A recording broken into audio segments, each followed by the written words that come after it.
Kindness is its own reward. That's what Mira's grandmother whispered to her every night before bed, stroking her wild auburn hair as moonlight filtered through their cottage window. But when you saved a beast that everyone else feared, you learned that some rewards came with teeth, with claiming marks that burned into your soul, and with a debt that could never be repaid, only collected. The forest at the edge of Thornwick Village had always been forbidden. The elders spoke of it in hushed tones, crossing themselves when its shadow stretched too long across the fields. They called it the Cursed Wood, where wolves the size of horses prowled with eyes that gleamed with terrible intelligence, and where girls who wandered too far were never seen again. Mira had been warned her entire life. Stay away from the trees, never go past the stone markers, never ever venture beyond where the light could reach you. But the elders had never told her what to do when you heard something suffering. Chapter 1. The Girl Who Listened to Pain. Mira wasn't supposed to be in the forest that day. She wasn't supposed to be anywhere near the tree line, but the winter had been brutal, and the herbs her grandmother needed to fight the fever didn't grow in safe places. Moonshade and silverleaf only bloomed in shadow, in the deep places where sunlight feared to tread. "I'll be quick," she had promised the old woman shivering beneath 3 blankets. "I know where they grow." Her grandmother's fevered eyes had focused on her with sudden clarity. "Not the forest, child. Promise me, not the cursed wood." But Mira had already made a different promise, the one where she wouldn't let the only family she had left die because she was too afraid of stories told to scare children. The basket on her arm swung as she picked her way between the ancient oaks. January frost crunched beneath her worn boots, and her breath plumed white in air that tasted of pine and secrets. She had found the moonshade quickly. Its purple blooms were unmistakable even in winter, and was reaching for a cluster of silver leaf when she heard it. A sound that didn't belong in the quiet wood, a whimper, low and pained, followed by the rattle of metal on metal. Mira froze, her fingers still outstretched toward the herbs. Every instinct screamed at her to grab what she needed and run. The village stories were full of tricks, of monsters that mimicked human sounds to lure the foolish close. The sound came again. Not a trick, not a mimicry, pure, animal suffering. She should have run. Later she would replay this moment 1,000 times, wondering what her life would have been if she had just turned around. But Mira had never been good at walking away from pain. It was why she spent her evenings setting broken bird wings and nursing orphaned rabbits, why the village children brought her every injured creature they found. Her grandmother called it a gift. The village healer called it a curse. "You feel too much, girl," old Marta had told her once. "Empathy like yours will destroy you. Some things aren't meant to be saved." But Mira was already moving toward the sound, her basket forgotten by the silverleaf patch. She found him in a clearing she had never seen before. Though she had walked these woods since childhood, the space was perfectly circular, ringed by stones that hummed with an energy that made her teeth ache. And at its center, trapped in chains that looked older than the trees themselves, was the largest wolf she had ever seen. He was magnificent and terrible. His fur was black as midnight, shot through with silver that caught the weak winter sun like starlight. But it was his eyes that stopped her heart. Not animal eyes, not really. They were ice blue and blazing with intelligence that was frighteningly human, fixed on her with an intensity that made her want to run and step closer in equal measure. The chains were iron, thick as her wrist, wound around his body, so tightly she could see where they had rubbed his fur away, leaving raw, bleeding wounds. One paw was caught in a trap that had broken bone. She could see the unnatural angle even from where she stood. The wolf watched her. He didn't snarl or snap. He simply stared, his massive chest heaving, steam rising from his nostrils in the cold air. Oh, Mira breathed, and the sound was horror and heartbreak mixed together. She should have run. She should have returned to the village, told the hunters, let them deal with this creature that was surely dangerous, surely deadly. The chains were there for a reason. Something had bound this beast, had wanted it trapped. But his eyes, God help her, his eyes were begging. Mira took a step forward. The wolf's ears flicked toward her, but he didn't move, didn't growl, She took another step, and another, until she was close enough to see the silver flecks in his dark fur, to smell the blood and exhaustion rolling off him. "Easy," she whispered, though she didn't know if she was reassuring him or herself. "I won't hurt you." The wolf made a sound, not quite a whimper, not quite a growl. It sounded almost like a laugh, bitter and disbelieving, as if the idea of her hurting him was absurd. She knelt beside him, and up close the chains were even worse than she'd thought. They weren't just iron. There were runes carved into the metal, glowing faintly with a sickly green light. The runes seemed to pulse in time with the wolf's heartbeat, and where they touched his skin, the fur had burned away completely. "What did they do to you?" she asked softly. The wolf's eyes closed, just for a moment, and she saw exhaustion there that went bone deep. How long had he been trapped? Days? Weeks? Mira's fingers found the clasp of the first chain. It was locked with a mechanism she didn't recognize, but her grandmother had taught her about locks.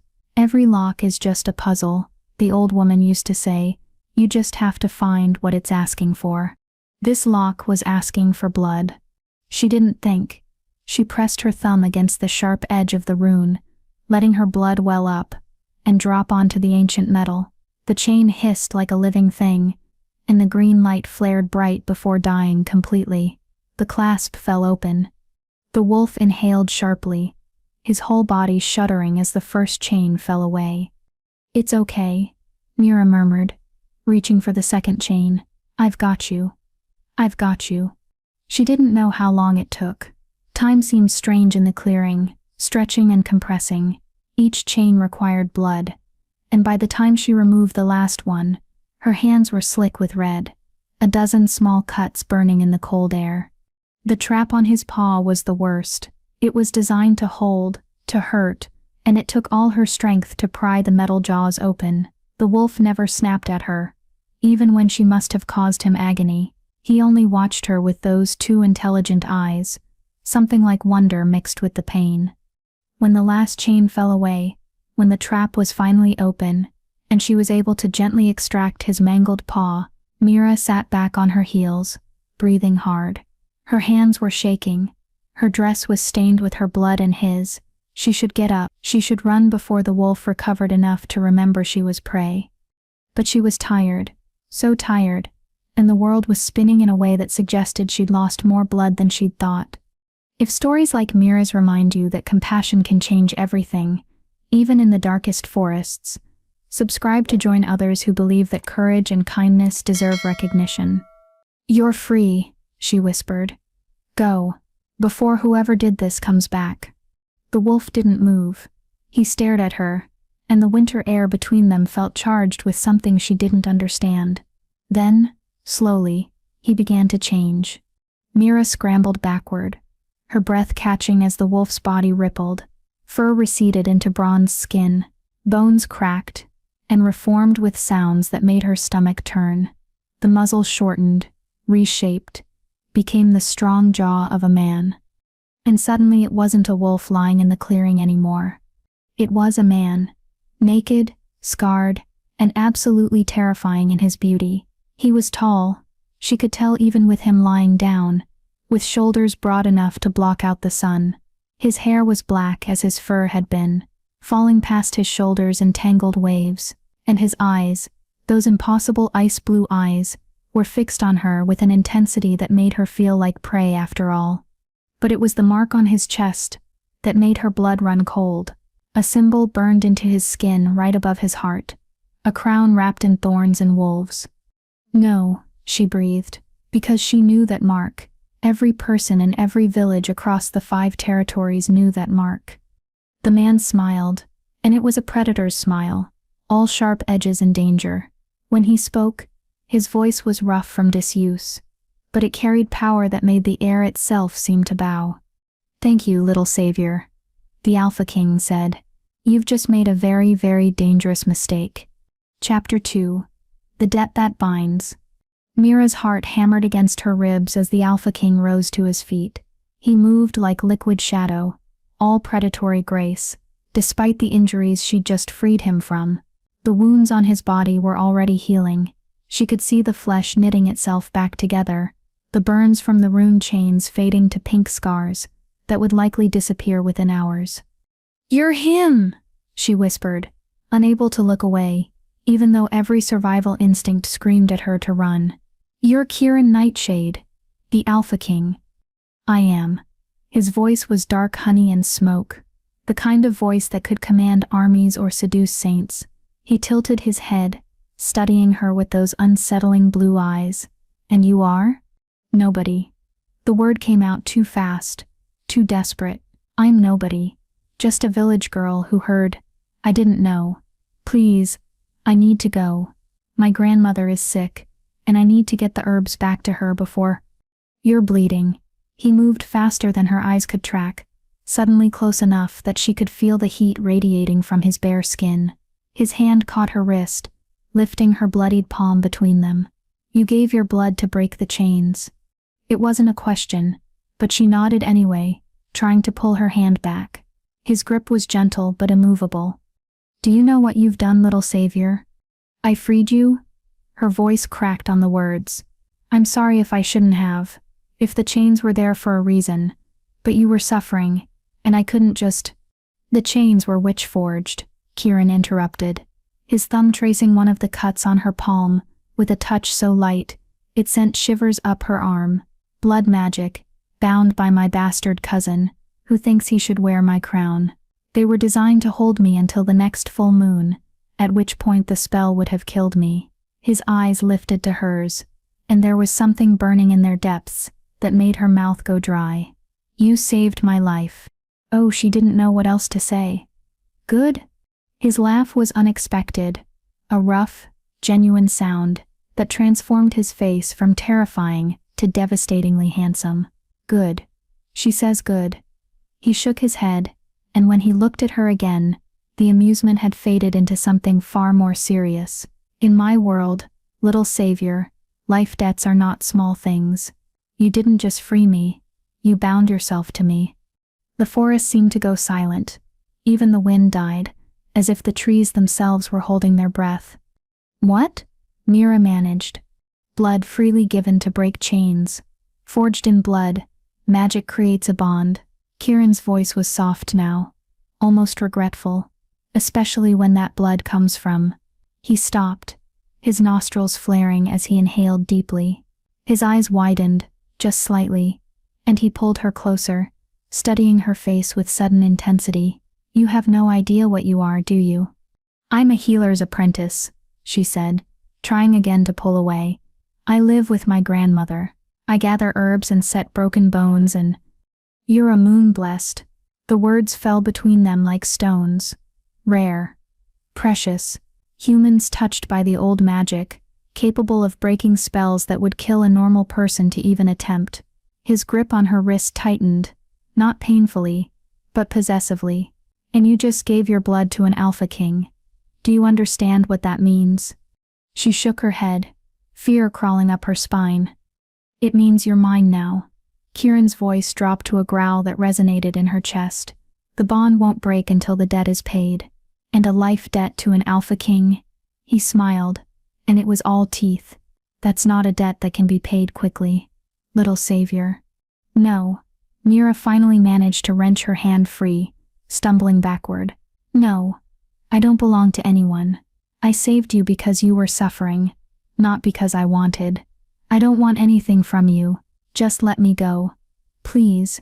Something flickered across his face. Surprise, perhaps, or curiosity. "You don't want anything? No wish for gold, for power, for a place in my court?" He stepped toward her, and she stepped back, a dance that continued until her back hit a tree. "Most would kill for the chance to bind themselves to me, and yet you beg to be released." "I just want to go home." Her voice was steadier than she felt. "My grandmother is dying. I need to get these herbs to her. Whatever debt you think I'm owed, consider it paid. I don't want it." Kieran stared at her for a long moment, his expression unreadable. Then he did something she didn't expect. He laughed again, but this time it was softer, almost admiring. "You're either incredibly brave or incredibly foolish." He reached past her, and she flinched. But he was only picking up her forgotten basket from where it had fallen in the snow. He studied the purple moonshade blooms and silver leaf with a knowing eye. Winter fever? She nodded, not trusting her voice. These will help, but they won't cure her. Not if she's been sick long. He looked at her, and for just a moment, she saw something that might have been compassion in those cold eyes. 3 weeks, Mira whispered. She's getting worse. Kieran was quiet for a moment. Then he sighed, a sound that seemed to carry the weight of kingdoms. Very well, little savior. I'll make you a deal. I don't want. Hush. The command in his voice made her mouth snap shut involuntarily. You saved my life. That creates a debt whether you want it or not. The bond is already forming. You'll feel it soon if you don't already. A pull, here. He touched his chest, right over his heart, leading back to me. You can try to fight it, but it will only grow stronger. Mira's hand moved unconsciously to her own chest, where she'd been feeling a strange warmth since the moment he'd shifted. A tightness, like an invisible thread pulling taut. I see you feel it already. Kieran's smile was grim. The bond will draw you to me, and me to you, until the debt is satisfied. It's old magic. Older than my kind. Older than the witches who tried to bind me. You cannot run from it. Then what do you want? The question came out defeated, exhausted. I want you to accept reality. He held out the basket to her. I'm going to save your grandmother. Not with herbs, but with something better. And in exchange, you're going to come with me willingly. Come with you where? To my kingdom. To the court of night and Fang. His eyes glittered in the winter light. My cousin thinks he's won. He thinks I'll die in these chains, and he'll take my throne. I'm going to show him exactly how wrong he is, but I can't go back alone, wounded and weak. I need time to heal, to gather my strength. What does that have to do with me? Kieran's smile turned wicked. You're going to be my mate. The word hit her like a physical blow. You're what? Not in truth, he added quickly, though there was something in his eyes that suggested he wasn't being entirely honest. In appearance only. My cousin used a witch to bind me. That means he has witches on his side. I need something stronger. I need a moon blessed at my side, someone whose very presence will make his hired magic wielders think twice. I don't know anything about being a mate, Mira protested. I don't know anything about your world. I'd be useless. You'd be protection. Kieran stepped closer, and this time she had nowhere to retreat. The bond between us will grow stronger the more time we spend together. Eventually it will be visible to those with the sight, a mark that shows you're under my protection. No one in my court would dare harm you, and in exchange, your presence will shield me while I'm vulnerable. And my grandmother? I'll send my healer to her tonight. He'll cure the fever and ensure she wants for nothing while you're gone. His hand came up to cup her face, thumb brushing across her cheek with shocking gentleness. I'm not a monster, little savior. I pay my debts. You saved me. I'll save what you love most. Mira closed her eyes, hating that she was even considering this, but her grandmother was dying. And this creature, this Alpha King, was offering her the one thing she couldn't refuse. How long? She asked, not opening her eyes. How long would I have to stay with you? Until my throne is secure. A few months, perhaps less, if my cousin is as foolish as I think he is. His hand dropped from her face. I give you my word, on my crown and bloodline, that you'll be returned home safely when this is done, unharmed and free of the bond. She opened her eyes to find him watching her with an intensity that stole her breath. You swear it? On my life. The words rang with power, with truth that resonated in her bones. You have my oath, Mira of Thornwick Village. I will protect you, provide for you, and return you home when our business is concluded. Do we have a deal? She thought of her grandmother's fevered face, of the way the old woman's breathing had become labored and wet. She thought of coming home to find her dead, of living with the knowledge that she could have saved her but didn't. And she thought of the strange warmth in her chest, the pull toward this dangerous, beautiful creature who stood before her without shame or clothing, offering her a devil's bargain, wrapped in mercy. "One condition," she heard herself say. "I want to see her first. I want to watch your healer cure her before I agree to anything." Kieran's smile was approving. "Smart girl. Yes, you'll see her healed. Tonight, when the moon rises, we'll go to your village. My healer will cure her, and you'll have a chance to say goodbye." His hand extended toward her, palm up. "Do we have an accord?" Mira stared at his hand. Strong, scarred, the hand of a warrior and a king. Every instinct she had screamed, that taking it would change everything, that she was standing at a crossroads, and the path she chose now would determine the rest of her life. But her grandmother was dying, and this monster had given his word. She placed her bloodied hand in his. The moment their palms touched, power surged between them. Mira gasped, as heat flooded through her veins, as something ancient and primal recognized something equally powerful. The thread in her chest pulled tight, then settled into place with a rightness that terrified her. Kieran's eyes flared bright blue, and she saw his canines lengthen, saw the wolf surface in his expression before he wrestled it back under control. "Yes," he breathed, and his voice was layered with that growl that made her want to bare her throat. "Oh, you're going to be perfect, little savior." Before she could ask what he meant, he pulled her close and pressed his lips to her forehead. The kiss burned like a brand, and when he pulled away, she saw the mark of his mouth glowing silver on her skin. "What did you do?" She touched the mark, and it pulsed with warmth. "Sealed our bargain." Kieran released her, finally stepping back, "and marked you as mine for all to see. No wolf in the 5 territories will touch you now. You're under my protection, Mira. For better or worse, your fate is bound to mine." She wanted to be angry. She wanted to feel violated or trapped. But all she felt was that strange warmth spreading through her chest, and the undeniable pull toward the Alpha King, who stood before her with satisfaction burning in his ice-blue eyes. "Come," he said, gesturing toward the forest path. "Let's get you home. Your grandmother is waiting, and we have a court to conquer."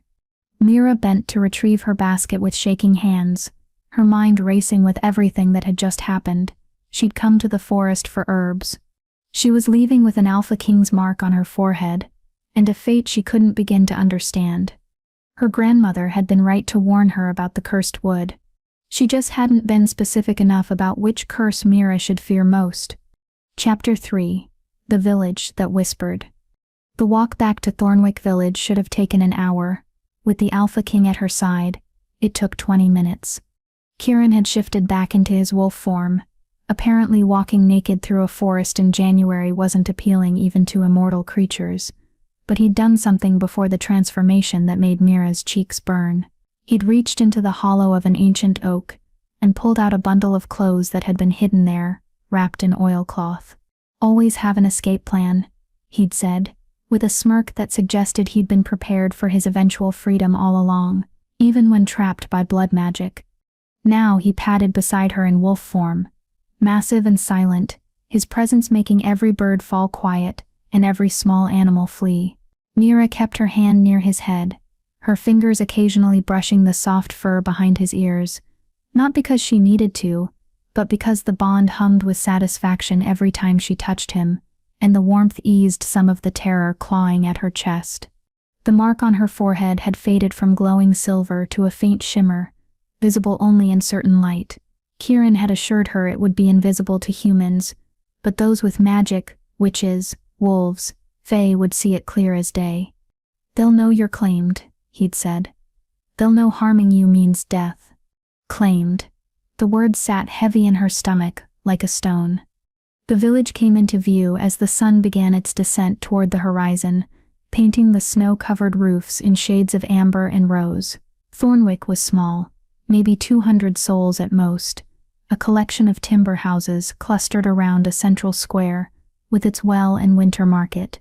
Smoke rose from chimneys, and Mira could smell bread baking, could hear the distant sound of children playing before supper. Home? It had always been home. So why did it suddenly feel like a cage she was about to escape? "Stay here," she murmured to Kieran as they reached the tree line. If anyone sees you, the wolf huffed, and she knew he was laughing at her, as if an alpha king needed a village girl to tell him how to stay hidden. Mira's cottage sat at the edge of the village, far enough from the others that her grandmother's herb gathering and healing work wouldn't disturb anyone. It was a tiny thing, just 2 rooms and a loft, but it had been filled with love and laughter for as long as Mira could remember. Now it was filled with the smell of sickness. She pushed through the door to find her grandmother exactly as she'd left her, a small, shrunken form beneath too many blankets, her breathing shallow and labored.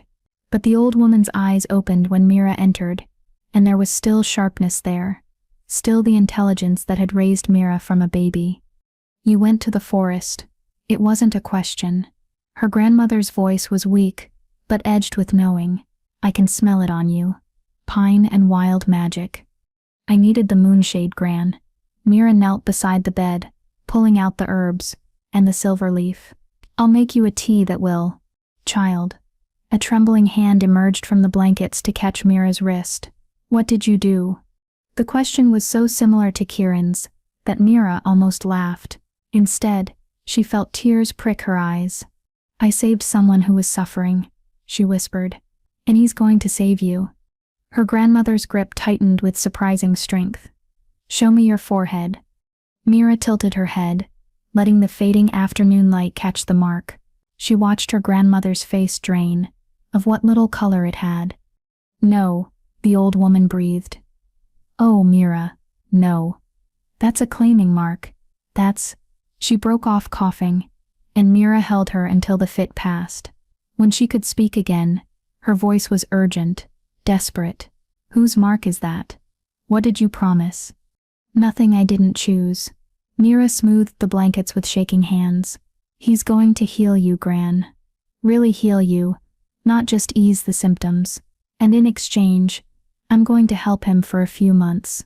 That's all." "That's all?" Her grandmother's laugh was bitter and wet. "Child, you don't understand what you've done. A claiming mark from one of them. From the wolves. It's not temporary. It's not just politics or bargains. Once you're marked, once the bond sets." A knock at the door interrupted her. 3 sharp raps that somehow sounded both polite and commanding. Mira opened it to find a man standing on her threshold. He was older than Kieran, perhaps 50 in human years, with silver threading through his dark hair and laugh lines around amber eyes. He was dressed in traveling clothes of quality far beyond what anyone in Thornwick could afford, soft leather and fine wool that marked him as wealthy, foreign. But it was the way he held himself that gave him away, the same predatory grace, the same sense of leashed power. Another wolf. "Mira of Thornwick?" His voice was warm, professional. "My name is Dr. Marcus Ashwood. I believe you're expecting me." She stepped aside wordlessly, letting him enter. He moved immediately to her grandmother's bedside, and Mira saw the old woman's eyes widen as she recognized what he was. "Peace, honored elder." Marcus's tone shifted to something reverent, almost gentle. "I mean no harm. Your granddaughter did my king a great service today. He wishes to repay that debt by restoring your health." "Your king." Gran's voice was faint. The Alpha King himself was in those chains. He was. Marcus opened the leather bag he carried, pulling out vials of liquid that glowed faintly in the dimming light, betrayed by his own blood and left to die. Your Mira freed him, when any sensible person would have run. He glanced at Mira with something like respect. She has a good heart. Recklessly good, perhaps, but good nonetheless. She has a foolish heart, Gran corrected. But there was love in the words. She always has. Brings home every broken thing she finds. Well, she found a king in chains. Marcus began mixing the vials with practiced ease. And now that king will move heaven and earth to keep her safe, which starts with keeping you alive and well, so she has something to come home to when this business is done. He worked quickly, mixing potions and murmuring words in a language Mira didn't recognize. When he finally lifted a cup to her grandmother's lips, the liquid inside glowed soft blue. "Drink, honored elder. All of it. It won't taste pleasant, but it will burn the fever from your lungs and restore what the sickness has stolen." Gran drank, and Mira watched in amazement as color flooded back into her grandmother's cheeks. The old woman's breathing eased, deepened, became strong and clear. The transformation took less than 5 minutes, and by the end of it, her grandmother was sitting up unaided, looking 20 years younger. Mother Moon, Gran breathed, staring at her own steady hands. Old magic and older knowledge. Marcus packed away his vials with satisfaction. You'll want to rest for a few hours. The potion works fast, but it's exhausting. By morning, you'll feel better than you have in years. He turned to Mira. The king waits at the tree line. He wants to speak with you before we leave. Leave? Gran's hand shot out to grab Mira's arm. Leave when? Tonight? At moonrise, Marcus confirmed. We have a long journey ahead, and the king's enemies won't wait. The sooner we reach the court of Night and Fang, the safer everyone will be. No. Gran's grip was iron now, fear bright in her newly clear eyes. You can't take her. She's just a girl. She doesn't know anything about your world, about the politics and danger, which is why she'll have the protection of an alpha king. Marcus's voice was kind but firm. Honored elder, your granddaughter saved his life. The bond is already forming. Even if she stayed here, it would pull at her, drive her mad with the need to be near him. Better she goes willingly, with his protection and oath, than fights the bond until it breaks her. Mira felt sick. He said it would fade. He said when the debt was paid. Life debts don't fade, child. Her grandmother's voice was hollow. They transform. They become something else, something permanent. She looked at Marcus with eyes that had seen too much. The mark on her forehead. It's already deeper than it should be, isn't it? Already bonding to her magic. Marcus was quiet for a long moment. Yes, he finally said. The king didn't expect, none of us expected, that she would be moon-blessed. That changes things. The bond will be stronger, faster, more permanent. He lied to me. The words came out flat, emotionless. He said I could go home when this was over. He believes that. Marcus met her eyes steadily. The king is many things, but he doesn't lie. Not about oaths. He fully intends to give you a choice when his throne is secure. But the bond, he sighed. The bond may have other ideas. Moon-blessed mates to alpha wolves. It's rare, powerful. The magic itself wants you together. The room spun. Mira sat down hard on the floor, her mind racing. Mate. Not pretend. Not temporary. The magic wanted her bound to an alpha king permanently. I can't, she whispered. I can't. Her grandmother slid from the bed, stronger than she'd been in weeks, and knelt beside Mira. Listen to me, child. Listen well. If you're truly bound to the alpha king, if the magic has chosen you as his mate, then you have 2 choices. You can fight it, resist it, and let it drive you both mad. She cupped Mira's face with gentle hands. Or you can be clever. You can learn his world, understand his power, and carve out a place where you're not just his mate but his equal.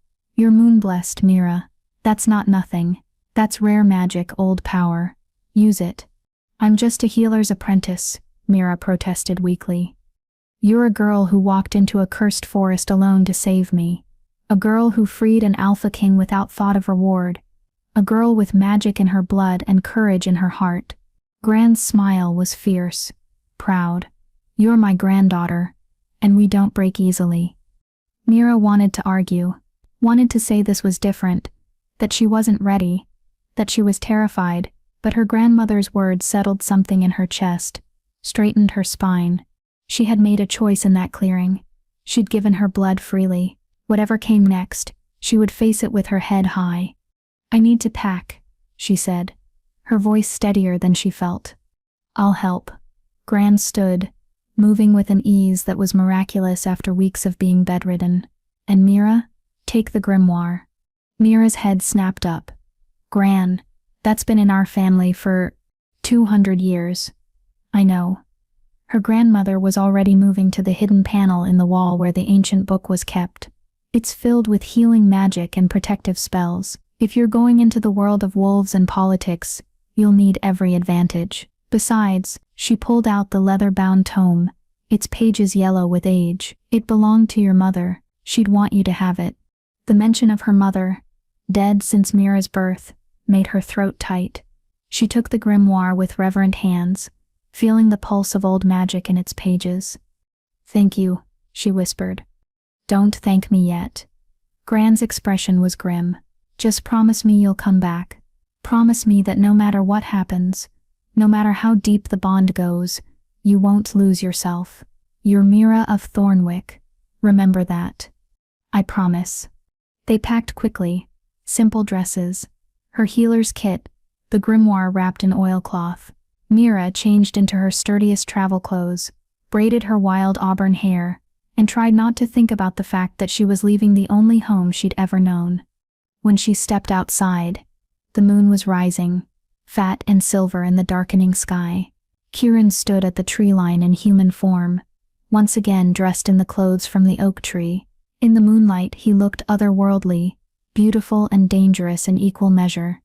"Ready?" he asked quietly. "No," Mira said honestly, "but I'm coming anyway." His smile was approval and satisfaction mixed. "Good girl." He held out his hand, and after only a moment's hesitation she took it. The bond hummed with contentment. Behind her, her grandmother stood in the doorway, frail but healing, watching her only family walk into the darkness with a wolf king. "Be brave, little bird," Gran called, "and be clever." Mira didn't look back. If she did, she might not be able to leave. Instead, she squeezed Kieran's hand and let him lead her into the forest, toward a destiny she hadn't chosen, but could no longer escape. The Alpha King's debt was being collected, and she was the payment. Chapter 4: The Journey into Shadow. They traveled through the night, moving deeper into the cursed wood than Mira had ever dared venture. Kieran set a brutal pace, and she quickly understood why. Every hour they spent near Thornwick was an hour his enemies could track them, could find him while he was still weak. Marcus had shifted into his wolf form, a massive creature with gray-silver fur that blended into the moonlit shadows. He ranged ahead, scouting their path, while Kieran remained human, his hand never leaving Mira's, as he guided her through the darkness. "Keep up, little savior," he murmured, when she stumbled over a root. "We have another hour before we can rest." "I'm trying," she gasped, her legs burning. She wasn't used to this, wasn't used to running through forests in the dead of night like some kind of wild thing. Her life had been herbs and healing, quiet cottage mornings, and village gossip. Now she was fleeing through darkness with an Alpha King, whose enemies wanted him dead. Kieran glanced at her, and something in his expression softened. Without warning, he swept her up into his arms, cradling her against his chest, as if she weighed nothing. "What are you?" "Hush." His voice was a low rumble. "You're slowing us down, and we don't have time for mortal limitations." He began moving again, faster now, his stride eating up the distance with inhuman ease. "Sleep if you can. We won't stop until we reach the border of the night territory." Mira wanted to protest, to insist she could walk on her own, but the truth was, she was exhausted. The blood loss from freeing him, the emotional toll of leaving her grandmother, the terror of what she'd agreed to. It all crashed over her at once. And there was something about being held against his chest, feeling the steady thrum of his heartbeat, that made the bond in her chest purr with contentment. Her traitorous body relaxed into his hold, her head coming to rest against his shoulder. "That's it," Kieran murmured, and she felt his lips brush her hair. "Trust me to keep you safe." She shouldn't trust him. She barely knew him, but her eyes were already closing, exhaustion pulling her under. The last thing she heard before sleep claimed her was his voice, so quiet she might have imagined it. "What have you done to me, little moon-blessed? What spell have you cast?" When Mira woke, it was to the smell of wood smoke and roasting meat. She was lying on soft furs beside a crackling fire, warm despite the winter cold. For a moment, she thought she was home, that everything had been a dream. Then she saw Kieran sitting across the fire from her, his ice-blue eyes reflecting the flames, and reality came crashing back. "Good, you're awake." He gestured to a makeshift spit where a rabbit was cooking. "Marcus caught breakfast. You need to eat before we continue." Mira sat up slowly, taking in their surroundings. They were in a small clearing, surrounded by ancient pines, their branches heavy with snow. The sky above was the pale gray of pre-dawn, and she could hear water running somewhere nearby, a stream perhaps. "Where are we?" Her voice was rough from sleep. "About 20 miles from where we started. We crossed into the night territory an hour before dawn." Kieran pulled the rabbit from the fire, tearing off a piece, and handing it to her. "Eat. We have another full day of travel ahead." The meat was hot and greasy, and Mira's stomach growled embarrassingly loud. She hadn't realized how hungry she was until the smell hit her. She ate quickly, barely tasting it, while Kieran watched her with an expression she couldn't quite read. "You carried me," she said finally, between bites. "The whole way? You were exhausted. And you're—" He paused, as if choosing his words carefully. "You're important. I couldn't risk you injuring yourself stumbling through the dark. Important because of the bond? Important because you saved my life." His voice was firm, "and because you're moon-blessed. And yes, because of the bond. All of those things make you valuable, Mira. You need to understand that. In my world, value equals protection, but it also equals danger. There are those who would use you to get to me, or kill you to weaken me." The food turned to ash in her mouth. "Your cousin, the one who had you chained. Rowan." Kieran's voice went cold, and she saw his canines lengthen slightly. "My father's bastard son. He's wanted my throne since we were children. He's clever, patient, and utterly ruthless. The witch he hired to trap me was just his latest attempt." He leaned forward, firelight dancing across his sharp features. "He'll know I escaped by now. He'll have felt the bond break when you freed me, and he'll be looking for you." Fear skittered down her spine. Why would he look for me? Because the breaking of blood chains leaves a magical signature. Any witch worth their salt can trace it back to the one who broke them. Kieran's expression was grim. "He'll know someone moon-blessed freed me, and he'll want to either recruit you or eliminate you before the bond can fully form. But he doesn't know who I am specifically, right? I'm just some village girl. How would he find?" "He has witches, Mira. They can scry, can track magical signatures across hundreds of miles. The mark I put on you will help shield you, but it's not foolproof." He stood, moving around the fire to crouch beside her. "Which is why we need to reach my stronghold as quickly as possible. Once we're behind my wards, you'll be safe. I promise you that." Mira wanted to believe him, but promises seemed like fragile things in the face of witches and rival alpha kings. "Tell me about him," she said quietly. "About Rowan. If I'm going to be thrown into the middle of your war, I need to understand what we're facing." Kieran was silent for a long moment, his eyes distant. When he finally spoke, his voice carried centuries of pain. "My father was a great king, strong, fair, beloved by his people. But he had one weakness. He couldn't resist a beautiful face. My mother was his true mate, his queen, but there were others. Many others." He looked at her, and she saw old hurt in his eyes. "Rowan's mother was a wolf from a minor pack. She seduced my father during one of his wanderings. When she became pregnant, she tried to claim the child was legitimate, that my father had promised her the throne. But he hadn't? No.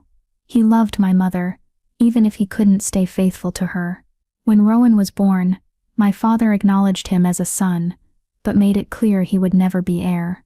The throne would pass to me, his legitimate son with his true mate." Kieran's hands clenched into fists. "Rowan's mother filled him with poison from the day he was born, told him he was cheated, that he deserved the crown, that I was the bastard in truth, and he was the rightful king." "That's horrible," Mira breathed. "It shaped him into what he is. A man who believes he's been wronged, who feels entitled to something he never had a right to claim." Kieran's voice was bitter. "When my father died 20 years ago, Rowan made his first attempt on my life. I was young, barely grown into my power. He nearly succeeded. Since then, it's been an endless game of cat and mouse. He tries to kill me or undermine my rule. I survive and punish his conspirators. Over and over, for 2 decades. Why don't you just kill him? The words felt wrong in her mouth, but she needed to understand. Because he's family. Because despite everything, he's my brother. Kieran's laugh was hollow. Foolish, isn't it? He wouldn't hesitate to kill me, but I can't quite bring myself to end him. So instead, I exile him. I strip him of titles and lands, and he just comes back stronger, with new allies and new schemes. That's not foolish, Mira said softly. That's mercy. That's being better than he is. Kieran stared at her, something shifting in his expression. Is that what you think? That I'm merciful? I think you're someone who was trapped and tortured, and the first thing you did when freed was offer to save my grandmother. So yes, I think you're capable of mercy. He reached out slowly, his hand cupping her cheek with that same gentle touch that seemed at odds with his dangerous nature. You see things in me that no one else does, little savior. I'm not sure if that makes you wise or dangerously naive. Maybe both, she whispered, unable to look away from those piercing blue eyes. The moment stretched between them, heavy with something Mira didn't have words for. Then Marcus crashed through the underbrush in human form, already talking. We have a problem. The older wolf's expression was tight. I found tracks half a mile south. 4 wolves, traveling fast. They're following our trail. Kieran was on his feet instantly, all softness gone. Has to be. They're moving with purpose, not hunting randomly. Marcus looked at Mira apologetically. They're maybe 2 hours behind us, less if they push hard. Then we push harder. Kieran held out his hand to Mira. Can you run? She thought of her burning legs, her exhausted body. Then she thought of 4 enemy wolves catching up to them, of what they would do to her to weaken Kieran. I can run, she said, taking his hand. Good girl. He pulled her to her feet, and she saw pride flash across his face. Marcus, take point. I'll carry her until we reach the river crossing. Once we're over the water, their tracking will be disrupted. What about after the river? Mira asked as Kieran swung her up into his arms again. After the river, we're only 6 hours from my stronghold. If we can make it there, we're safe. His grip tightened on her. Hold on tight, little savior. This is going to be rough. They ran. Not the steady jog from the night before, but an all-out sprint that made trees blur past and wind whip Mira's hair. Kieran moved like liquid darkness, leaping over fallen logs and dodging between trees with impossible grace. Marcus raced ahead in wolf form, his howl echoing through the forest, a warning to any who might hear. Mira clung to Kieran's neck, her face buried against his shoulder, feeling every powerful stride. The bond in her chest thrummed with urgency, with the need to escape, to survive. They're gaining, Kieran growled, after what felt like hours but was probably only minutes. I can smell them. Marcus. I see it. Marcus's voice was strained. The river's just ahead, 200 yards. Mira risked a glance behind them, and immediately wished she hadn't. Through the trees, she could see shapes moving. Massive wolves with fur as red as blood, their eyes glowing amber in the weak morning light. They were close. Too close. Kieran. I know. Hold your breath. What? She didn't get to finish the question. They burst from the tree line and Kieran didn't slow, didn't hesitate. He launched them both off the riverbank into ice-cold water that stole Mira's breath and made her muscles seize.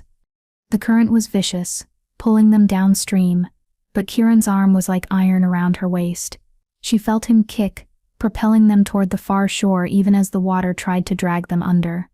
Behind them, howls of frustration echoed. The red wolves had reached the bank but weren't following. Water would wash away their tracking scent, and crossing would leave them vulnerable. They'd won. For now.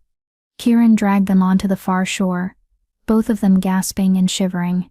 Mira's teeth chattered so hard she bit her tongue, tasting copper. Freezing, she managed. I know. I'm sorry. Kieran was already stripping off his soaked shirt, and for a moment Mira was too stunned by the sight of his scarred, perfect chest to care about the cold. Marcus, we need fire. Now. On it. The older wolf was already gathering dry wood from beneath the dense pines that lined this side of the river. You. Kieran turned to Mira, his hands already working at the laces of her soaked dress. These wet clothes will kill you faster than Rowan's wolves. Get them off. Hi. Her face flamed. I can't. You'll die of cold if you don't. His voice was firm, but not unkind. I've seen naked women before. Mira, your modesty is not worth your life. He was right, and she hated it. With numb fingers, she peeled off her dress and undergarments, leaving her in nothing but her chemise, which clung to her like a second skin. Kieran immediately wrapped her in his own dry cloak that had somehow stayed waterproof in his pack, then pulled her against his chest. Body heat, he explained, though his voice was rougher than before, until Marcus gets that fire going.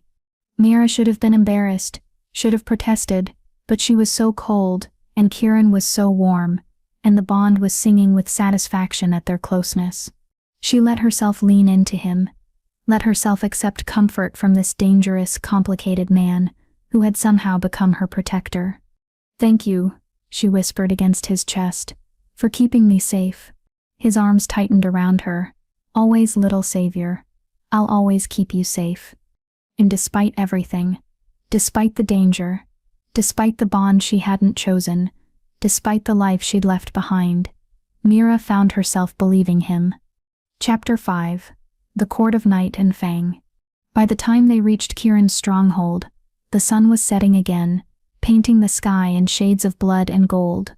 Mira had been walking on her own for the last few hours, her dress mostly dry from the fire Marcus had built, though she still wore Kieran's cloak wrapped around her shoulders. It smelled like him, pine and night air, and something wild she couldn't name, and the bond hummed with contentment every time she breathed it in. There, Kieran said, pointing through the trees, the Shadow Peak fortress. Mira's breath caught. She'd expected something dark and foreboding, a castle of black stone and sharp edges. Instead, what rose before them was something out of a dream. The fortress was carved into the side of a mountain, its towers reaching toward the darkening sky like fingers. But it wasn't built of stone, or at least not ordinary stone. The walls gleamed like obsidian, shot through with veins of silver that caught the dying light, and made the entire structure seem to pulse with inner fire. It's beautiful, she breathed. It's home. There was something in Kieran's voice, relief, longing, pain. I've been gone 3 weeks. They'll have assumed me dead by now. They? Mira asked. My court, my pack, the wolves who swore loyalty to me, and whom I failed by letting myself be captured. His jaw tightened. They'll be preparing for war. Rowan will have made his move by now, claimed my throne was forfeit. But you're alive, Mira pointed out. You came back. Doesn't that make everything complicated? Marcus spoke for the first time in hours.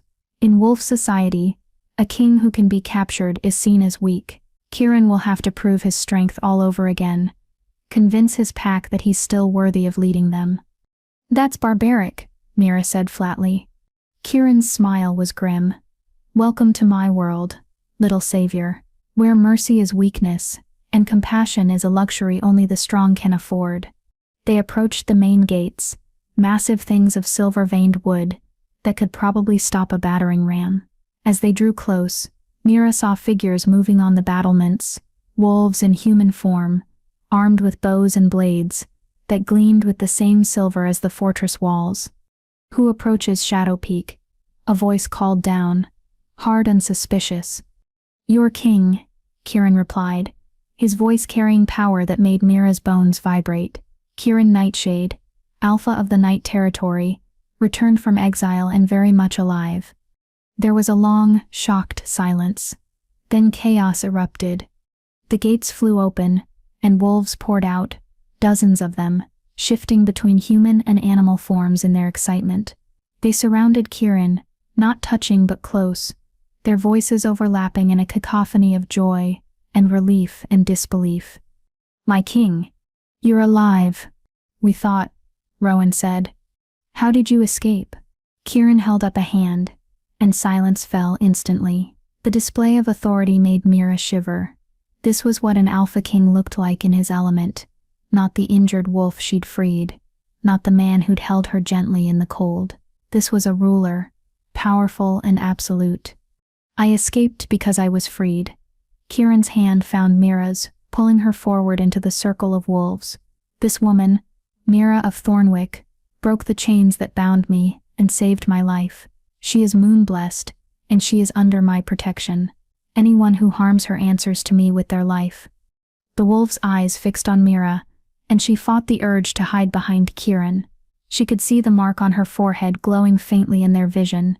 Their eyes widened when they saw it, and several dropped to one knee. "Moon-blessed," someone whispered. "The prophecy." "Enough." Kieran's voice cracked like a whip. "We'll discuss prophecies later. Right now, I need a full report. Where is Rowan? What has he done in my absence?" An older woman stepped forward, her silver hair braided with beads that clicked as she moved. She wore the robes of someone important, a counselor, perhaps, or an elder. Her eyes, sharp as knives, fixed on Kieran with an expression that was equal parts relief and frustration.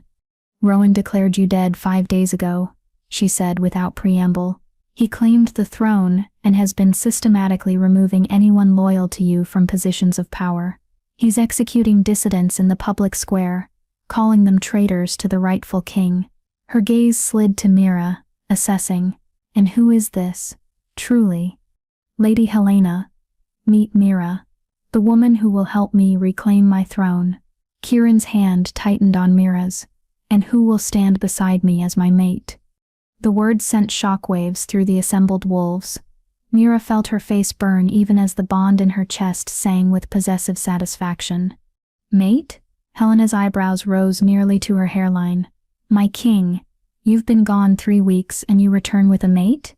A human mate?" Her tone suggested this was somewhere between scandalous and insane. "A moon-blessed mate," Kieran corrected coldly. "One whose magic will counter Rowan's witch allies. One whose presence at my side makes me stronger, not weaker. Do you challenge my choice, Helena?" The older woman held his gaze for a long moment, then slowly shook her head. "No, my king. If you claim her as mate, then she is pack. I will protect her as I would protect you." "Good." Kieran's voice softened slightly. "Because I'm going to need all the loyalty I can get. Rowan has had time to consolidate power.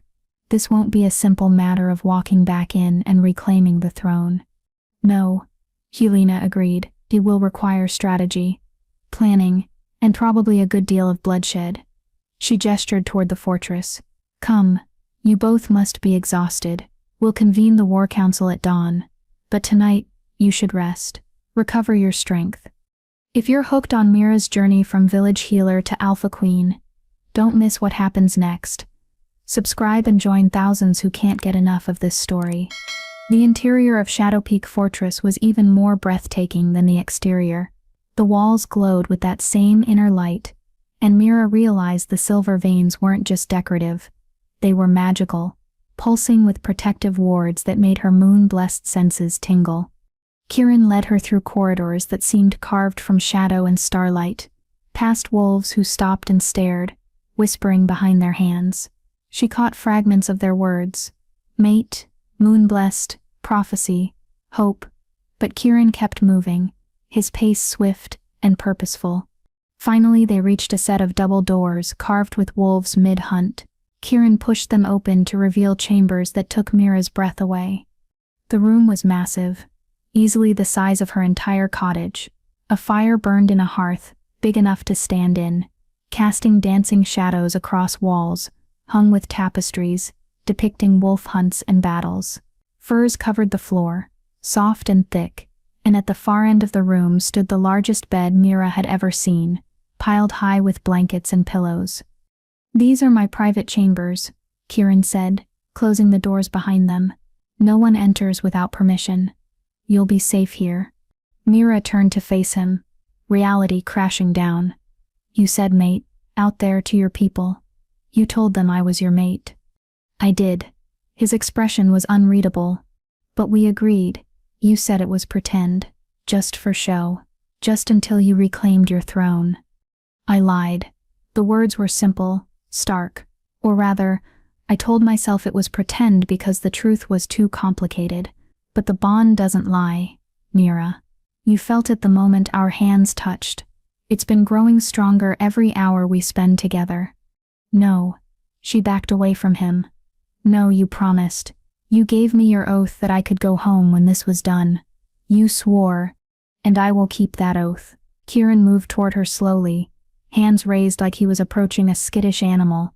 If, when my throne is secure, you truly wish to leave, I will let you go. I will break the bond myself if I must, even though it will feel like tearing out my own heart, but I will not force you to stay. Then why tell them I'm your mate? Tears burned in Mira's eyes. Why make it real? Because it protects you. His voice was raw, honest. A woman under my protection is valuable. A woman who is my mate is sacred. No one in my court will dare touch you. No one will question your place at my side. And when we face Rowan, when his witches try their magic, the mate bond will shield you better than any spell I could cast. You're using me. The accusation hung in the air between them. Yes, he didn't deny it. I'm using your magic, your moon-blessed nature, your bond to me. I'm using everything you are to help me win, but that doesn't mean I'm lying about what I feel. Mira's breath caught. What you feel. Kieran closed the distance between them, his hand coming up to cup her face with heartbreaking gentleness. You saved me, Mira, not just from the chains, but from 3 weeks of believing I would die alone in that clearing, failed and forgotten. You gave your blood freely, asked for nothing in return, and when I offered you power, you asked only to save your grandmother. You're brave and compassionate, and impossibly stubborn, and every moment I spend with you makes the bond pull tighter. The bond, she whispered. Not you, just the magic. I don't know anymore.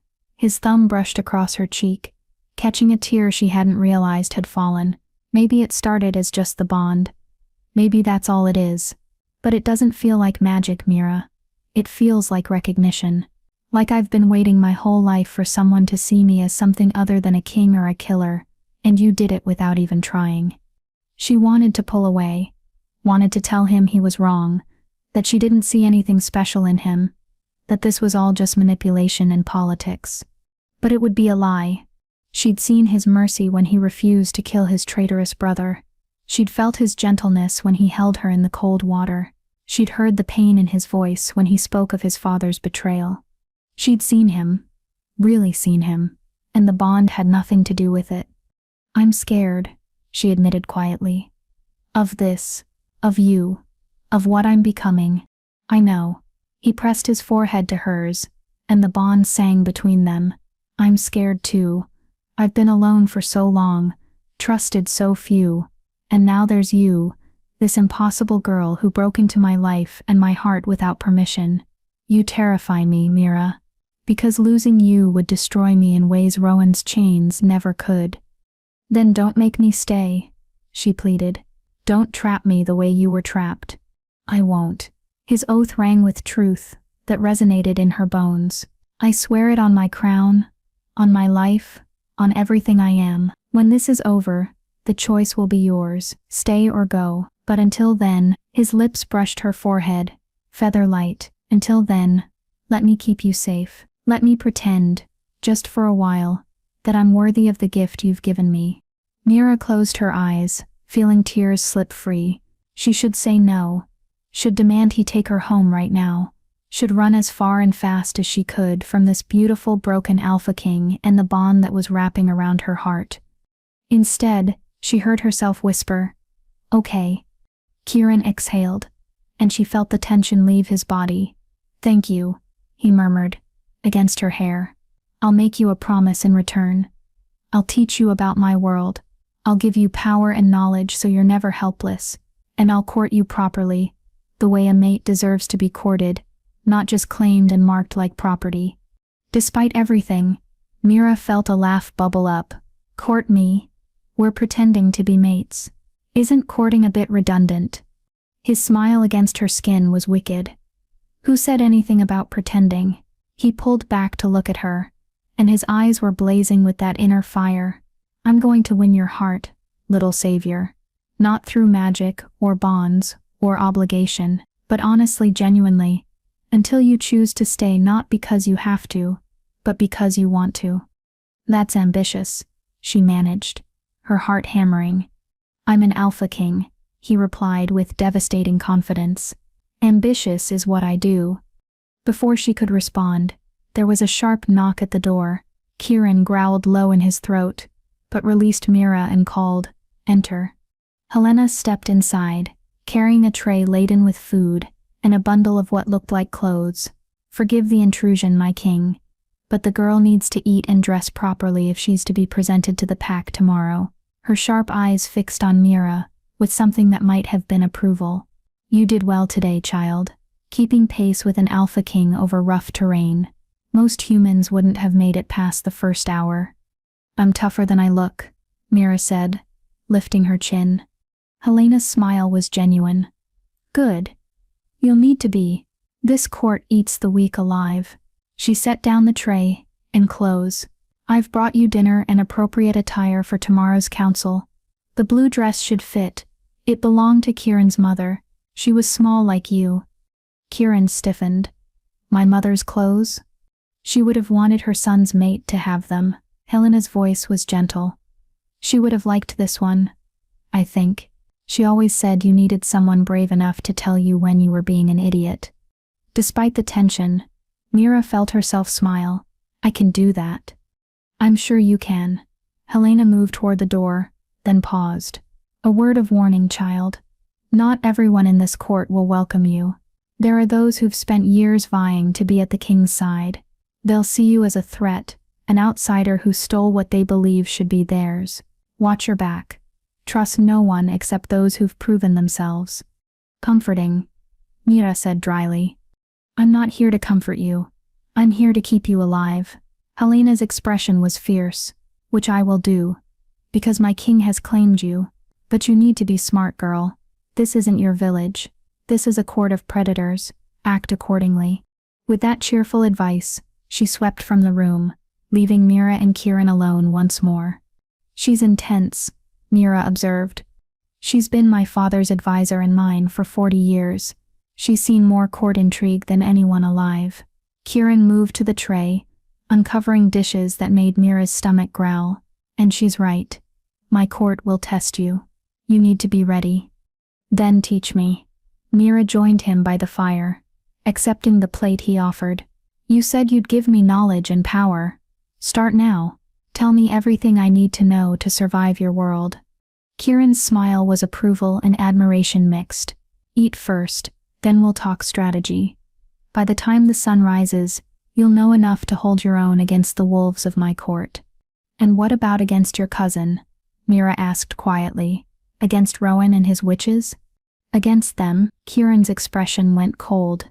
Dangerous. Against them, you'll have me, and I promise you, little savior, I am far more terrifying than any witch or false king when it comes to protecting what's mine.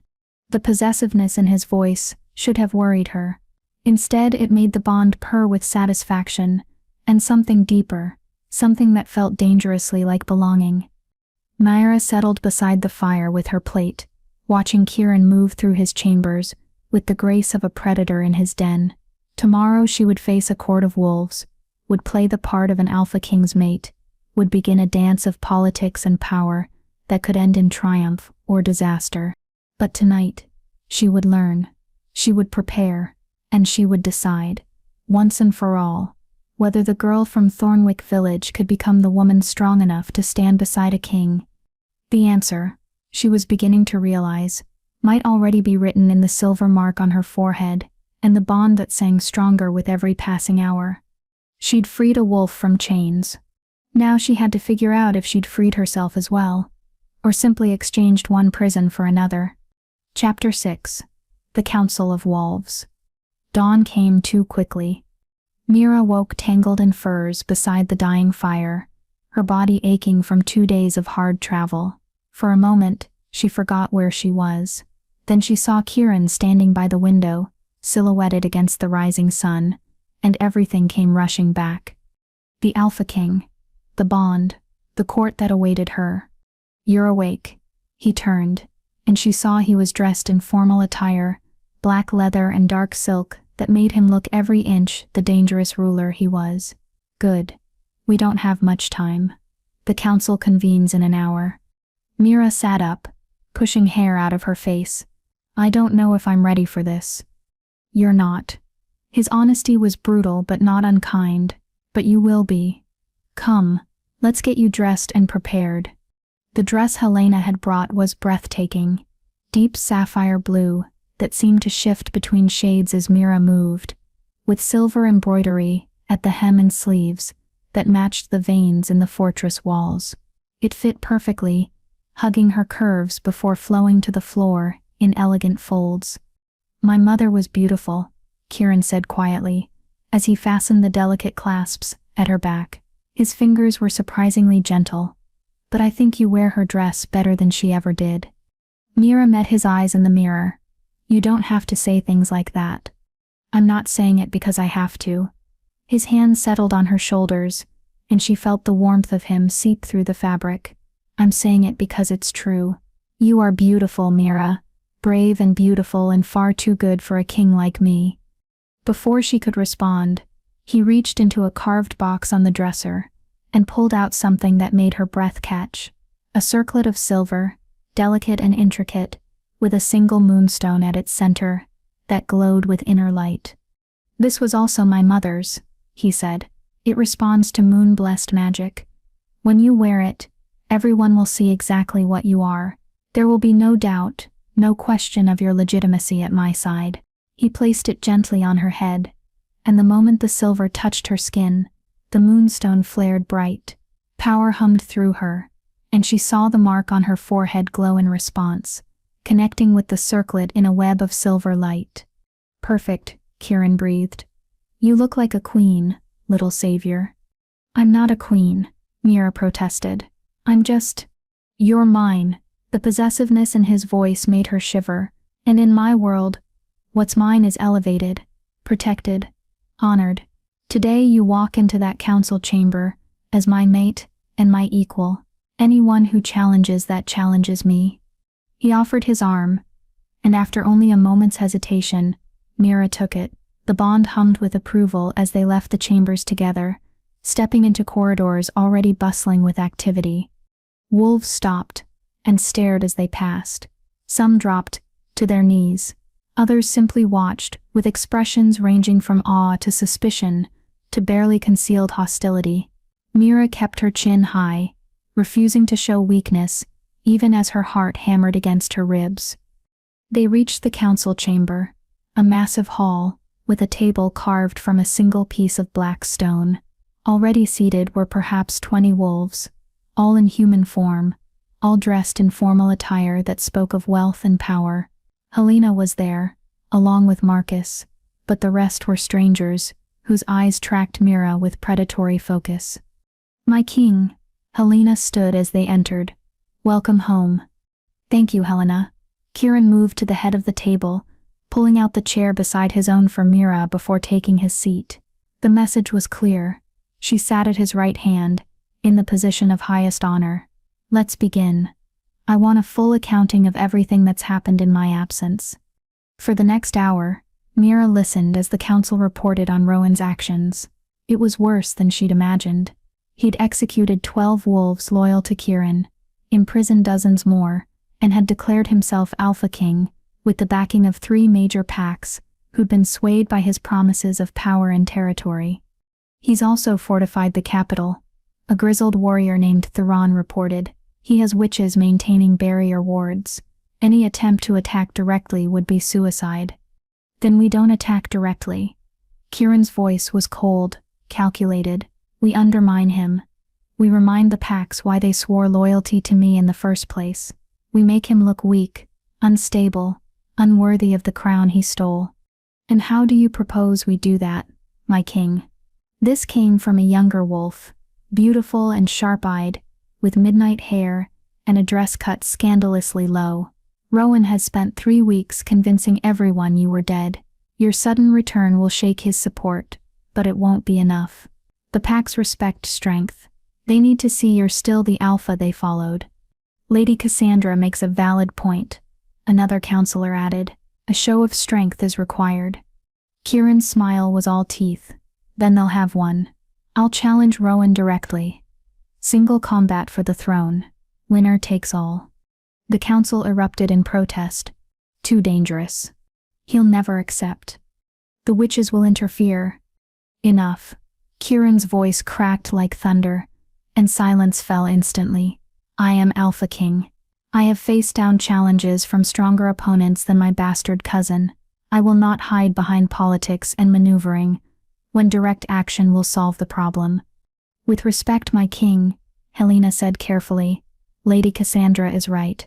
The packs need to see your strength, yes, but they also need to see you're still worthy of their loyalty. Perhaps there's a way to demonstrate both, without risking everything on single combat. What do you suggest? Helena's eyes slid to Mira, calculating. The Moon Festival is in 3 days. Every pack from all 5 territories will attend. It's sacred, neutral ground where even Rowan cannot violate the peace. If you were to appear there, with your mate at your side, she smiled slowly, the display would be spectacular. A king returned from death with a moon-blessed mate. It would look like the goddess herself had blessed your union. The prophecy, someone whispered. The old songs speak of it. When the king finds his moon-blessed mate, his power doubles, his reign becomes unshakable. Convenient, Cassandra said dryly, her eyes on Mira with barely disguised dislike, a prophecy that surfaces exactly when needed. How very timely. Careful, Cassandra. Kieran's voice dropped to a dangerous purr. That's my mate, you're questioning. Your queen. She's not queen yet, Cassandra shot back. She hasn't been formally bonded before the packs. For all we know, she's just a pretty human you picked up to serve your political needs. The insult hung in the air like poison. Mira felt every eye turn to her, waiting to see how she would respond. This was a test. She understood that instinctively, show weakness now, and she'd never recover their respect. She stood slowly, and the moonstone in her circlet flared bright. When she spoke, her voice was steady, clear, carrying power she didn't know she possessed. You're right, Lady Cassandra. I'm not queen yet. I'm just a village girl who was foolish enough to free a king from chains that were meant to kill him. Just a human who gave her blood to break magic that would have burned anyone else to ash. Just a moon-blessed who walked into this fortress, knowing full well I'd be tested, doubted, and dismissed by people who think titles matter more than actions. She moved around the table toward Cassandra, and she saw the wolf's eyes widen slightly. But here's what I am.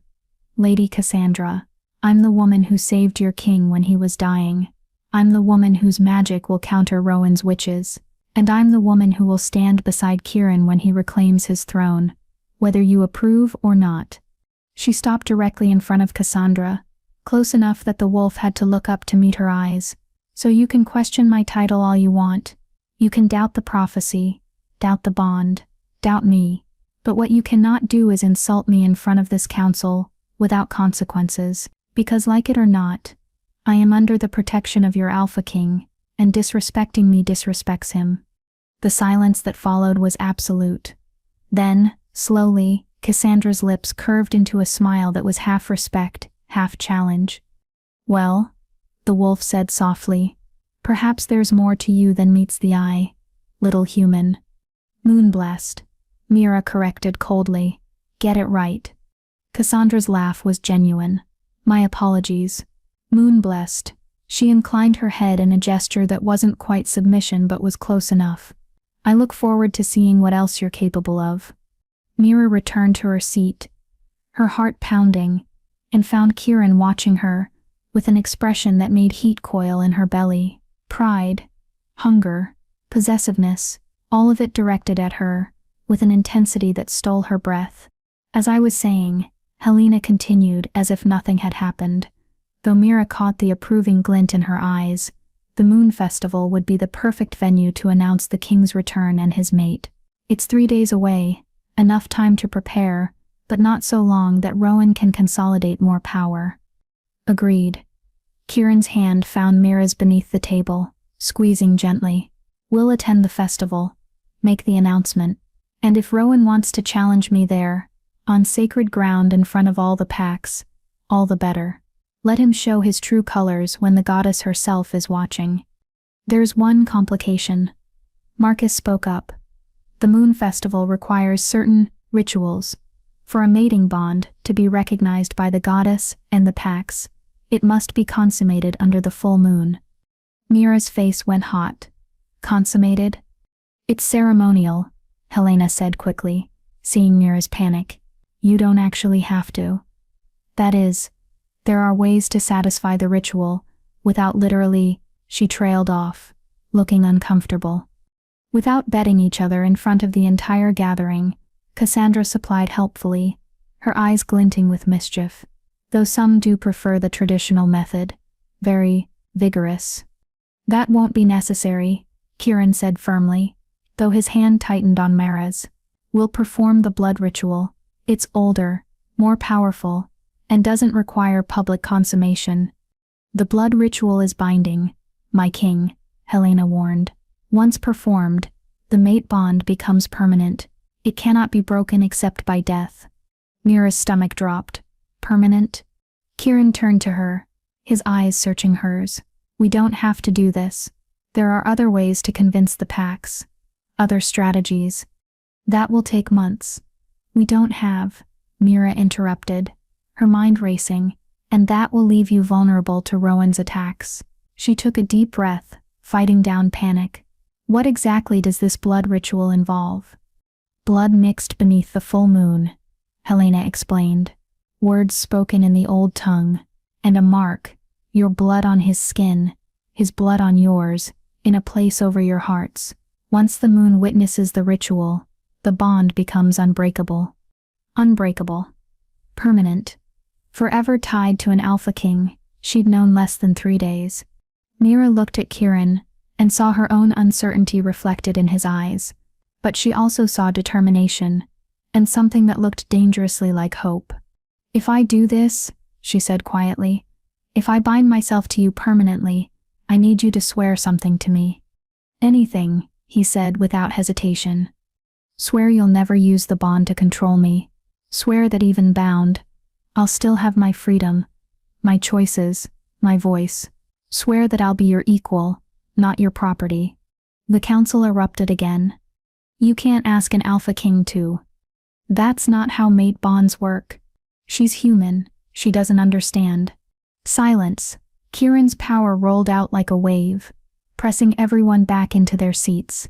When he looked at Mira, his expression was fierce, reverent. I swear it, on my crown, on my life, on everything I am and ever will be. You will never be my property. You will be my partner, my equal, my queen in truth, as well as title. The bond will connect us, but it will not control you. Your choices remain your own, always. Even if I choose to leave? The question was barely a whisper. His jaw tightened, and she saw pain flash across his face. Even then, though I pray to every god that listens that you never will. Mira closed her eyes, feeling the weight of the decision pressing down on her. 3 days ago she'd been a healer's apprentice gathering herbs in the forest. Now she was being asked to bind herself permanently to a king, to perform a ritual that would make her a wolf's mate in the eyes of both magic and society. She should say no, should demand he find another way, should run back to her village and her grandmother and her simple, safe life. But when she opened her eyes and looked at Kieran, really looked at him, she saw more than a king. She saw the man who'd held her gently in the cold river, the man who'd carried her through the forest when she was exhausted, the man who'd given his oath to protect her, and had kept it at every turn. And she felt the bond in her chest, warm and insistent, pulling her toward him with a force that had nothing to do with magic, and everything to do with recognition. Maybe Helena was right. Maybe this was prophecy. Maybe the goddess herself had led Mira into that clearing for exactly this purpose. Or maybe it was just a girl making an impossible choice in impossible circumstances. Either way, the answer was the same. "I'll do it," she said, and watched hope flare in Kieran's eyes like wildfire. 3 days from now, at the moon festival, I'll perform the blood ritual and bind myself to you. The council chamber erupted in cheers and howls, but Mira heard none of it. She was too focused on Kieran, on the way he pulled her close and pressed his forehead to hers, on the way the bond sang with joy and rightness. "Thank you," he whispered against her skin. "I swear you won't regret this. I'll spend every day proving I'm worthy of the gift you're giving me." "You'd better," she murmured back, trying to sound fierce even as her heart raced, "because if you make me regret this, I'll break more than just your chains." His laugh was warm and genuine, and when he kissed her forehead, right over the mark that bound them, Mira felt something in her chest settle into place. She'd made her choice. In 3 days, she would bind herself to an alpha king permanently. And somehow, terrifyingly, it felt like coming home. Chapter 7. The Moon Festival. The 3 days before the Moon Festival passed in a blur of preparation, politics, and lessons that made Mira's head spin. Helena had taken charge of her education with the fervor of a general preparing for war. "You need to understand wolf culture," the older woman had said on the first day, spreading maps and genealogy charts across a table in Mira's chambers. "Every pack has its history, its grudges, its alliances. Know them, and you'll never be caught off guard." Mira learned that the 5 territories, night, dawn, twilight, shadow, and moon, had been at peace for barely a generation. Before Kieran's father united them, the packs had warred constantly, their conflicts leaving scars that still hadn't fully healed. Kieran's rule had maintained that fragile peace, but Rowan's coup threatened to shatter it. "If the packs lose faith in the crown," Helena explained, "they'll fracture back into independent territories. War will return. Thousands will die." Her sharp eyes fixed on Mira. "That's what's at stake. Not just Kieran's throne, but the lives of everyone in all 5 territories." The weight of it pressed on Mira's shoulders like a physical thing. She wasn't just playing at being a mate. She was helping to prevent a war. Cassandra, surprisingly, became one of her fiercest tutors.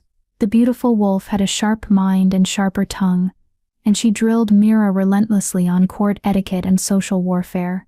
"Never show weakness," Cassandra instructed during a particularly brutal lesson on the 2nd day.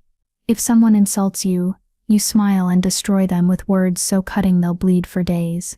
Like this, she demonstrated with a fictional scenario that left Mira both horrified and impressed. "Why are you helping me?" Mira asked finally. "You made it clear you don't think I belong here." Cassandra's smile was enigmatic. "I don't, but Kieran does, and he's my king. If he's chosen you as mate, then you need to be strong enough to stand beside him. Consider this my gift to him, making sure his human doesn't embarrass him in front of the other packs." "Moon-blessed," Mira corrected with a smile. "Get it right." Cassandra's laugh was warm. "You're learning. Good." But it was the nights that changed everything. Each evening, after the lessons and preparations were done, Kieran would come to her chambers. Not to seduce or claim, he'd kept his word about courting her properly. Instead, they would sit by the fire and talk, sharing pieces of themselves that had nothing to do with crowns or bonds or destiny. He told her about his childhood, about a mother who'd loved him fiercely, and a father who'd been distant but fair, about the weight of knowing from birth that he would one day rule, and the loneliness that came with power. "Everyone wants something from a king," he'd said on the 2nd night, his voice soft in the firelight. "Loyalty, favors, justice, vengeance, but no one just wants me, the person behind the crown, until you. I want plenty from you," Mira had teased, trying to lighten the mood. "I want you to win. I want you to keep your promises. I want you to not get me killed. But you don't want me for my crown. You'd have been happier if I'd just been a wolf, wouldn't you? No politics, no danger. just a man. She'd thought about lying, but the bond made dishonesty feel wrong. Yes, she'd admitted, but you're not just a man. You're a king, and I'm learning that maybe that's not such a terrible thing. His smile had been brilliant, hopeful, and he'd reached for her hand with a gentleness that made her heart ache. She told him about her life too, about her grandmother's wisdom, about the children she'd helped heal, about the quiet joy she found in making people better, about the loneliness of being different in a small village, of having magic that set her apart even as it drew people to her for help. I always felt like I was waiting, she'd confessed on the third night, the eve of the festival, like my life was supposed to be more than herbs and broken bones, but I didn't know what, and then I found you in that clearing, and everything changed. Regret it? His voice had been carefully neutral, but she'd felt the tension in him through the bond. Ask me again after the festival, she'd replied, not quite ready to admit the truth, that no, she didn't regret it, that these 3 days had been terrifying and overwhelming, and more alive than anything she'd experienced in her entire life. That she was falling for him, bond or no bond, magic or no magic. Now, standing in her chambers on the morning of the festival, Mira stared at her reflection and barely recognized herself. The dress they'd prepared for her was stunning, white as moonlight, with silver embroidery that seemed to move and shift, like living things. It left her shoulders bare, the better to show the mark that would be placed there during the ritual. Her hair had been woven with silver threads, and tiny crystals that caught the light like stars. The circlet sat on her head, and the moonstone at its center pulsed with power that resonated with her moon-blessed magic. She looked like something out of a fairy tale, beautiful, ethereal, untouchable. She looked like a queen. Magnificent. Kieran's voice came from the doorway, and Mira turned to find him watching her, with an expression that made heat pool in her belly. He was dressed in formal attire, black and silver that matched her dress, his dark hair loose around his shoulders. He looked every inch the Alpha King, powerful and dangerous and devastatingly handsome. You don't look so bad yourself, she managed, her voice embarrassingly breathless. He crossed to her, moving with that liquid grace that marked him as predator, and took her hands in his. Are you ready for this? Truly? Because if you're not, we can still… I'm ready. She squeezed his hands, drawing strength from his warmth. I'm terrified, but I'm ready. Good. He lifted one hand to his lips, pressing a kiss to her palm that sent shivers up her arm. Because you're going to be brilliant. The Pax will see you, and understand why the goddess chose you for me. They'll see your strength, your courage, your light, and they'll know that I am the luckiest bastard alive to have earned your trust. You haven't earned it yet, Mira teased, trying to calm her racing heart. You've rented it, with an option to buy if you behave. His laugh was rich and warm. Then I'll have to be on my best behavior. He offered his arm. Come. It's time to show the 5 territories what a real queen looks like. The Moon Festival was held in neutral territory, a massive clearing deep in the forest, where the trees formed a natural amphitheater. By the time Kieran and Mira arrived, hundreds of wolves had already gathered, their conversations dying to shocked silence, as the Alpha King stepped into the clearing with his mate at his side.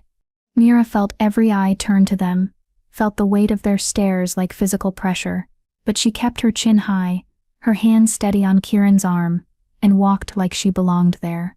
Because she did. She'd earned her place through blood and choice, and courage. No one could take that from her. The clearing was breathtaking. Torches burned in a great circle, their light reflecting off decorations of silver and crystal. At the center stood an ancient altar carved with runes that made Mira's moon-blessed senses tingle. The full moon hung overhead, massive and silver, bathing everything in ethereal light. And standing by the altar, dressed in stolen finery with a crown of thorns on his head, was Rowan. Mira recognized him instantly, even though she'd never seen him before. He looked like Kieran, same dark hair, same sharp features, same predatory grace, but where Kieran's eyes were ice blue and honest, Rowan's were amber and cunning, and where Kieran carried power with natural authority, Rowan wore it like stolen clothes that didn't quite fit. Well, well, Rowan's voice carried across the clearing, smooth and mocking. My dear brother, I'd heard rumors of your survival, but I confess I didn't believe them. After all, the chains that bound you were supposed to be unbreakable. Supposed to be, Kieran replied calmly, leading Mira forward. But you underestimated one crucial factor. And what's that? The power of a moon-blessed woman, with a good heart and steady hands. Kieran pulled Mira forward slightly, presenting her to the assembled packs. Allow me to introduce Mira of Thornwick, my mate and your future queen. She broke your chains, cousin. She freed me when your witches swore it was impossible. Rowan's eyes fixed on Mira, and she fought not to flinch at the calculation she saw there. Moon-blessed. How convenient. And how quickly you've bound her to you. One might think you used the bond to enslave an innocent girl to serve your political needs. One would be wrong. Mira's voice rang clear in the silence. I chose to free him. I chose to come here, and I chose to stand at his side. No magic forced my hand except the simple truth that your chains were torture and he was suffering. How noble. Rowan's smile didn't reach his eyes. And I suppose you've also chosen to perform the blood ritual tonight? To bind yourself permanently to a king who will use you and discard you the moment you're no longer useful. I've chosen to bind myself to a man who gave me his oath to protect me and has kept it at every turn. Mira stepped forward, leaving Kieran's side to face Rowan directly. A man who could have forced me, but chose to court me instead. A man who values mercy and honor over cruelty and ambition. Can you say the same, false king? The insult landed like a slap. Rowan's eyes flashed amber gold, his wolf rising to the surface. You dare. I dare a lot of things.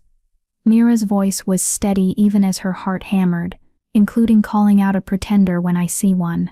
You wear a stolen crown, Rowan Nightshade. It doesn't fit, and everyone here knows it. The assembled wolves murmured, and Mira saw approval on some faces, shock on others. Rowan's jaw tightened with barely controlled rage. Careful, little human, he said softly, dangerously. You're in a clearing full of wolves. One word from me, and they'll tear you apart. One word from you, and you'll start a civil war. Kieran was suddenly at Mira's side, his power rolling out like a wave. This is sacred ground, cousin. Neutral territory, where violence is forbidden by the goddess herself. You know the laws as well as I do. Anyone who sheds blood here tonight will be cursed. Then perhaps, a new voice interrupted. Cool and feminine, we should let the goddess decide who's telling the truth. An old woman stepped from the crowd. Ancient, bent with age. But her eyes were sharp as knives. She wore robes of undyed wool, and power radiated from her like heat from a forge. The gathered wolves fell silent, many dropping to their knees. The crone, Helena whispered beside Mira. She's the oldest of our kind. She interprets the goddess's will. The crone moved to the altar with slow, deliberate steps, her gaze sweeping over Kieran, then Rowan, then finally settling on Mira. A moon blessed in our midst. How rare, how precious. She crooked a finger. Come here, child. Let me see you properly. Mira approached on shaking legs, feeling the weight of the crone's attention like a physical thing. The old woman reached out with gnarled hands, touching Mira's forehead where the mark glowed, then her chest where the bond pulsed. Yes, the crone murmured. Yes, you're the one. The songs spoke true. The king's salvation wears a human face and carries the moon's blessing. Her eyes lifted to meet Mira's. Do you come to this ritual willingly, child, with full knowledge of what it means? No coercion, no force, no magic compelling your choice. I come willingly, Mira said, her voice strong. I choose this bond, this man, this fate, of my own free will. The crone's smile was approving. Then the goddess blesses your union, and as for you, she turned to Rowan, and her expression went cold. You who wear a stolen crown and speak of enslavement, you who hired witches to torture your own blood and claim what was never yours. The goddess sees your treachery, Rowan Nightshade. She judges you unworthy. You can't. Rowan started. I speak with the goddess's voice, the crone interrupted, her power making the air itself tremble, and she says this: let the true king perform the blood ritual with his chosen mate. Let the bond be witnessed and blessed, and let any who challenge it face her wrath. Silence. Absolute, total silence. Then, slowly wolves began to kneel. First one, then 10, then dozens, until nearly everyone in the clearing was on their knees, heads bowed toward Kieran and Mira. Rowan stood alone, his face twisted with rage. For a moment Mira thought he might attack anyway. Goddess's curse be damned. But then he saw the overwhelming display of loyalty, saw that he'd lost before the battle had even begun, and something in him crumbled. This isn't over, he snarled at Kieran. You may have won tonight, but I'll return. And next time your little moon-blessed won't be enough to save you. Then next time, I'll be ready. Kieran's voice was cold, final. Now get out of my sight, before I forget. We're on sacred ground. Rowan fled, and several wolves went with him, his loyalists, those too committed to his cause to switch sides. But the vast majority remained, their allegiance clear. The crone gestured to the altar. Come, young king. Come, moon-blessed child. Let us complete the ritual, and bind you in the goddess's sight. Mira's heart hammered as Kieran led her to the altar. This was it, the point of no return. Once they performed this ritual, the bond would be permanent, unbreakable except by death. She looked at Kieran, and saw her own fear reflected in his eyes, but also determination, and something deeper, something that looked like love. Last chance, he whispered. You can still walk away. So can you? She whispered back. His smile was crooked, vulnerable. Not anymore. I think I fell for you the moment you told me to run before whoever chained me came back. You saved me, and your first thought was for my safety, not reward. How could I not love that? Love. The word hung between them, precious and terrifying. Ask me again, Mira said softly, after the ritual, when we're bound and it's too late to take it back. Ask me then if I regret this. I will, he promised. Every day for the rest of our lives I'll ask, and every day I'll work to make sure your answer is no. The crone handed them each a silver blade. Your blood, mixed beneath the moon. Your hearts, marked with each other's essence. Your words, spoken in the old tongue. Are you ready? Mira took the blade with steady hands. Yes. Then begin. Kieran cut his palm first, letting blood well up dark and rich.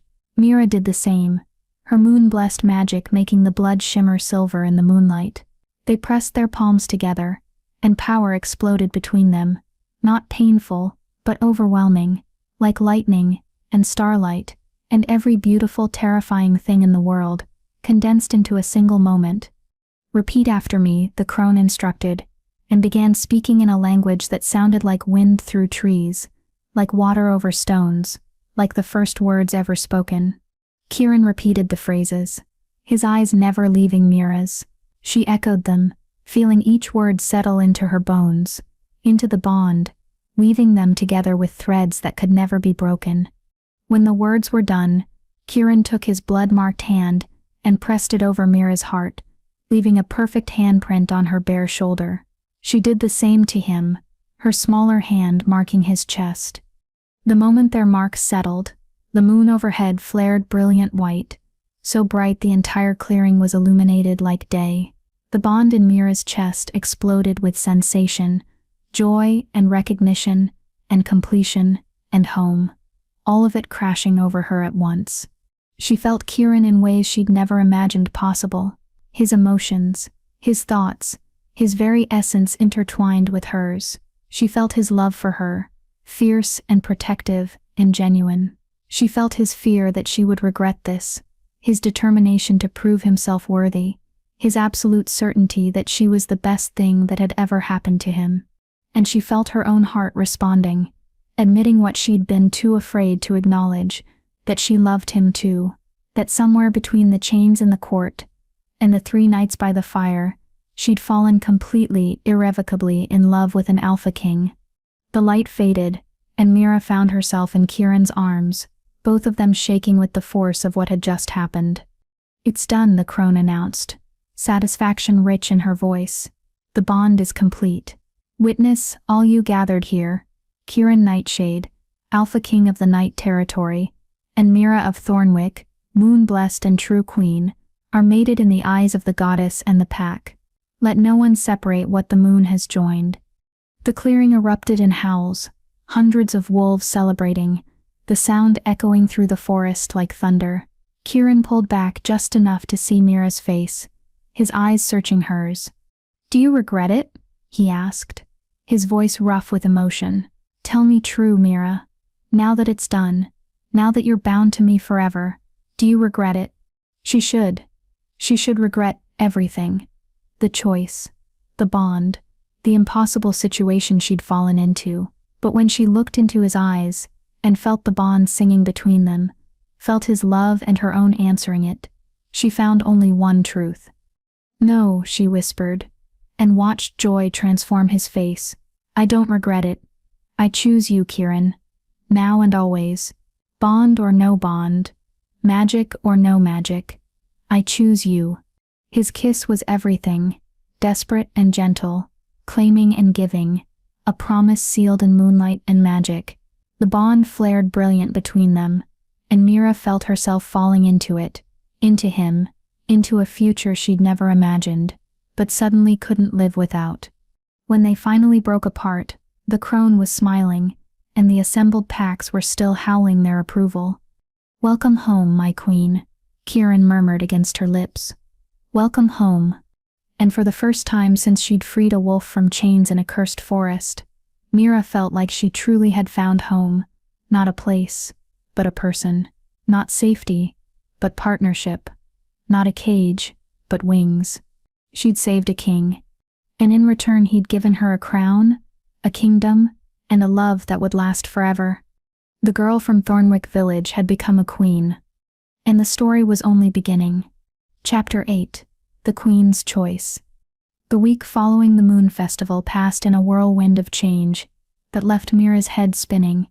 Rowan had fled to the Shadow Territory, taking his remaining loyalists with him. Without the blessing of the crone, or the support of the major packs, his claim to the throne had crumbled like sand. Kieran's rule was secure, more than secure. The display at the festival, the goddess's clear favor, the visible bond between king and moon-blessed queen, had solidified his power in ways that 20 years of competent rule never had. "You've made me unshakable," Kieran had told her the morning after the ritual, as they lay tangled together in his massive bed, the bond still humming with newness between them. "The packs see us, and see the goddess's will made manifest. They won't challenge me now, not with you at my side.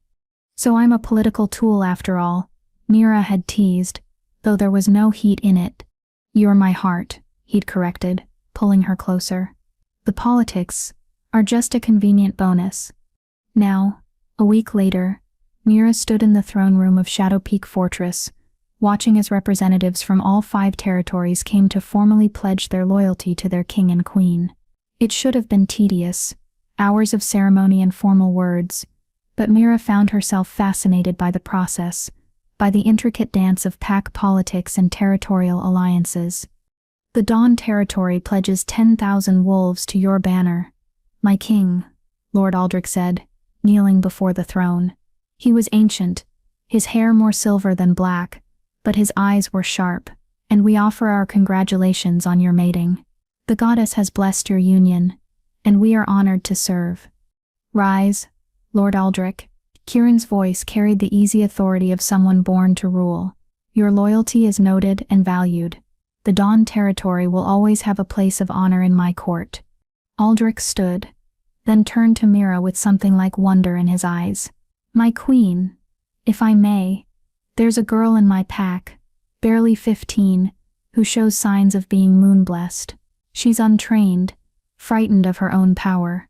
Would you consider taking her as an apprentice, teaching her what you know?" Mira blinked, surprised. In the chaos of the past week, She hadn't thought beyond surviving each day, but the idea of teaching, of helping another girl understand the magic that set her apart, that sparked something in her chest that had nothing to do with the bond. "I would be honored," she said, and meant it. "Send her to me. I'll teach her everything I can." Aldrich's smile was brilliant. "Thank you, my queen. You've given her hope she thought was lost." As he withdrew, Mira felt Kieran's satisfaction through the bond. When she glanced at him, he was smiling with unconcealed pride. "You're a natural at this," his voice whispered in her mind. Another gift of the completed bond, the ability to speak without words. At what? Being stared at and given impossible responsibilities, she thought back wryly. At being queen, at seeing what people need and giving it to them, at making them love you without even trying. The ceremony continued for hours, pack after pack pledging loyalty, until finally the last representative had withdrawn, and Mira could escape the throne room's formality. She made her way to the chambers she now officially shared with Kieran, grateful for the privacy. She found Helena waiting for her, along with Marcus, and surprisingly, Cassandra. "We need to talk," Helena said without preamble. "About Rowan." Mira's stomach dropped. She'd known this was coming. He's not going to just disappear, is he? No. Marcus's expression was grim. "We have reports that he's gathering forces in the Shadow Territory, wolves who are dissatisfied with Kieran's rule, those who want war and conquest rather than peace." "How many?" Mira asked. "Maybe 2,000, Cassandra supplied. Not enough to challenge Kieran directly, but enough to cause problems. Raids on border villages, attacks on supply lines. He's going to try to bleed the kingdom slowly, make Kieran look weak. Then we stop him." Mira's voice was harder than she expected. "We can't let him terrorize innocent people just because he's angry about losing." "Agreed," Helena said. "But the question is, how? Kieran wants to lead an army into the Shadow Territory and end this once and for all, but that means war, and war means casualties. Thousands could die. There has to be another way," Mira insisted. "Some way to stop Rowan without starting a war that will kill people on both sides." The three wolves exchanged glances, and Mira felt like she was missing something. "There is one way," Cassandra said slowly. "But it's dangerous, and Kieran will never agree to it." "Tell me." "You challenge Rowan directly." Helena's words fell like stones. "Not Kieran. You. A formal challenge from queen to pretender, witnessed by the goddess, single combat, winner takes all." Mira stared at her. "I'm not a warrior. I'm a healer. I'd last about 30 seconds against a wolf." "Not in physical combat," Marcus corrected. "In magical combat. Moon-blessed versus witch-touched. Your magic is stronger than his hired witches, Mira. We've all felt it. If you challenged him to a battle of pure power, witnessed on sacred ground, you would win. And if I didn't? Then Rowan would have the right to claim the throne, and Kieran would be bound by sacred law to step down." Helena's voice was soft but firm. "It's an enormous risk, which is why Kieran will never allow it. He'd rather go to war than put you in danger." "But war would kill thousands," Mira said quietly. "How many people die if I don't take this risk?" "Mira." "No." Kieran's voice came from the doorway, sharp with panic. He crossed to her in 3 strides, his hands gripping her shoulders. "Whatever they're suggesting, the answer is no. I won't risk you, not for any crown, not for any kingdom." "You were listening. It wasn't a question. I felt your distress through the bond. Of course I came." His eyes were fierce, frightened. "And I heard enough. You're not fighting Rowan. That's final." "Is it?" Mira pulled away from him, feeling anger spark in her chest. "You swore I would be your equal, Kieran.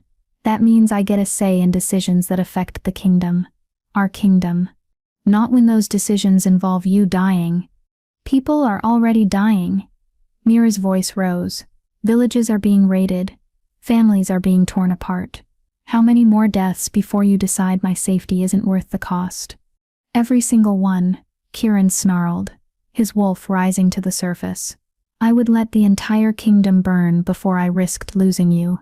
Don't ask me to choose between you and my crown, Mira. You'll hate the answer." The bond thrummed with his fear, his desperation, his absolute refusal to even consider putting her in danger. And Mira felt her heart break a little, because she understood she would feel the same if their positions were reversed. But understanding didn't make it right. "Then you're not the king I thought you were," she said softly, and watched him flinch. "The Kirin I fell in love with valued his people's lives. He carried the weight of their safety like a sacred duty. He wouldn't sacrifice thousands to protect one person, even if that person was his mate. Mira, I'm going to challenge Rowan." Her voice was steady, certain, with or without your blessing, because that's what a queen does. She protects her people, even when it's terrifying, even when it means risking everything. "I forbid it." Kirin's voice cracked like a whip, carrying alpha command that made even Helena and Marcus flinch. "As your king and your mate, I forbid you from taking this risk." Mira felt the command, tried to settle over her, felt the bond pull taut, as Kirin tried to use their connection to force her compliance. For a moment, she wavered, the magic pressing down on her with crushing weight. Then her moon-blessed power flared, and the command shattered like glass. Kirin stumbled back, shock written across his face. "Because I'm not just your mate," Mira said, her voice ringing with power she was only beginning to understand. "I'm moon-blessed. I'm a queen in my own right. And you swore I would always have my choices. You don't get to use the bond to control me, Kirin. Not even out of love." The silence that followed was absolute. Helena, Marcus, and Cassandra had all gone perfectly still, watching the confrontation with wide eyes. Kirin's face was a storm of emotions: fear, anger, helplessness, and under it all, devastating hurt. "You would do this?" His voice was barely a whisper. "You would risk leaving me, breaking everything we've built, for people you barely know." "I would do this, because of everything we've built." Mira crossed to him, taking his face in her hands. "You taught me what it means to be a leader. You showed me that power comes with responsibility. You made me a queen, Kirin. Did you think I would wear the crown without accepting what it means?" "I thought," his voice broke, "I thought you would stay safe. I thought I could protect you." "You can't protect me from everything, and I don't want you to." She pressed her forehead to his, feeling tears slip free. "I love you. I love you so much. It terrifies me. But I can't be the kind of queen who hides behind her king while people die. That's not who I am. It's not who you fell in love with." Through the bond, she felt his resistance crumbling, felt him recognize the truth in her words. He'd fallen for her courage, her compassion, her refusal to walk away from suffering. He couldn't ask her to become someone else, just because it would make him feel safer. "If you die," he whispered against her skin, "it will destroy me. The bond, the throne, everything. None of it means anything without you. Then help me win." Mira pulled back to meet his eyes. "Train me, teach me how to use my magic as a weapon, instead of just a tool for healing. Give me every advantage you can, and then trust me to fight for us, for our people, for the kingdom we're building together." Kirin closed his eyes, and she felt the war raging inside him, every protective instinct screaming against this, every fiber of his being wanting to lock her away where nothing could ever hurt her.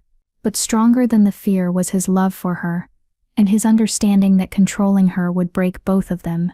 7 days, he finally said, his voice rough. "You have 7 days to train. I'll teach you everything I know about magical combat. And if, when you face Rowan, you'll do it with every advantage I can give you." "Thank you," Mira breathed. "Don't thank me yet." His smile was bitter. "Because I'm going to train you so hard, you'll wish you'd never suggested this. By the time I'm done with you, you'll be able to face down an army of witches and walk away unscathed. Promise? On my life, on my crown, on the bond between us. I promise." He pulled her close, holding her like he could shield her from the future through sheer force of will. "You're going to win, Mira, because I can't survive in a world without you." If Mira's courage and this impossible love story have kept you hooked, subscribe now, because you won't want to miss how this ends. Join the thousands who believe some bonds are worth fighting for. The 7 days that followed were the hardest of Mira's life. Kieran trained her with the intensity of a general preparing for war. Each morning before dawn, they would go to the fortress's training grounds, and he would push her magic to its limits and beyond. She learned to shape her moon-blessed power into shields and weapons, to sense magical attacks before they landed, to turn an opponent's spell back on them with devastating precision. "Your power is raw," Kieran explained on the 3rd day, watching as Mira shattered a target stone with a blast of silver light. "Most moon-blessed spend years learning control. You have days. So we're going to focus on instinct over technique. When Rowan's witches attack, your magic will know what to do. Trust it." "And if it doesn't know?" Mira asked, breathing hard. "Then I'll kill every single person who hurt you, burn the shadow territory to ash, and spend the rest of my life mourning." His voice was matter-of-fact, and the terrifying thing was that she knew he meant every word. By the 5th day, she could maintain a shield strong enough to stop a physical attack. By the 6th, she could sense magical traps before walking into them, and by the 7th, when Kieran threw everything he had at her in a mock battle that left them both exhausted and bloody, she held her own. "You're ready," he admitted that night, as they lay together in the aftermath, her head on his chest. "I hate it, but you're ready. You're going to walk into that clearing tomorrow, and show Rowan exactly what a moon-blessed queen can do." "I'm terrified," Mira confessed. "Good. Fear keeps you sharp." His arms tightened around her. "Just remember you're fighting for them, for our people, but you're also fighting for us, for every morning we get to wake up together, for every night like this, for the future we're building. Don't let him take that from us, Mira. Don't let him win." "I won't."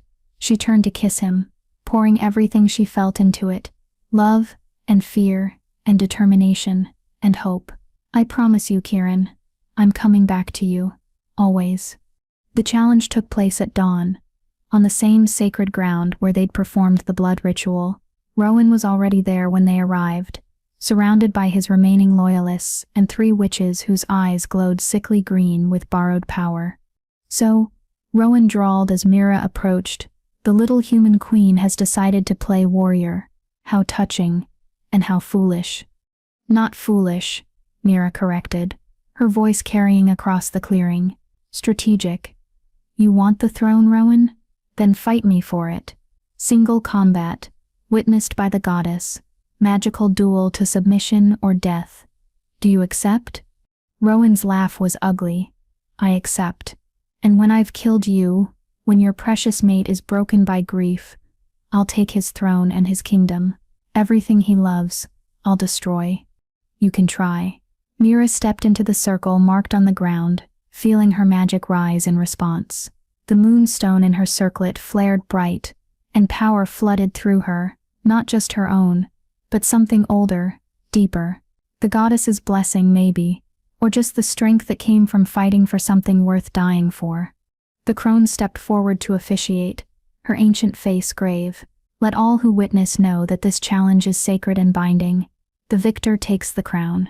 The defeated forfeits all claims. There will be no second chances, no mercy, no appeals." She looked at Mira, then Rowan. "When I step back, you begin. May the goddess favor the worthy." She withdrew, and the clearing fell silent. Rowan attacked first, his witches channeling power through him that manifested as green lightning. Mira's shield came up instinctively, deflecting the blast into a nearby tree that exploded into splinters.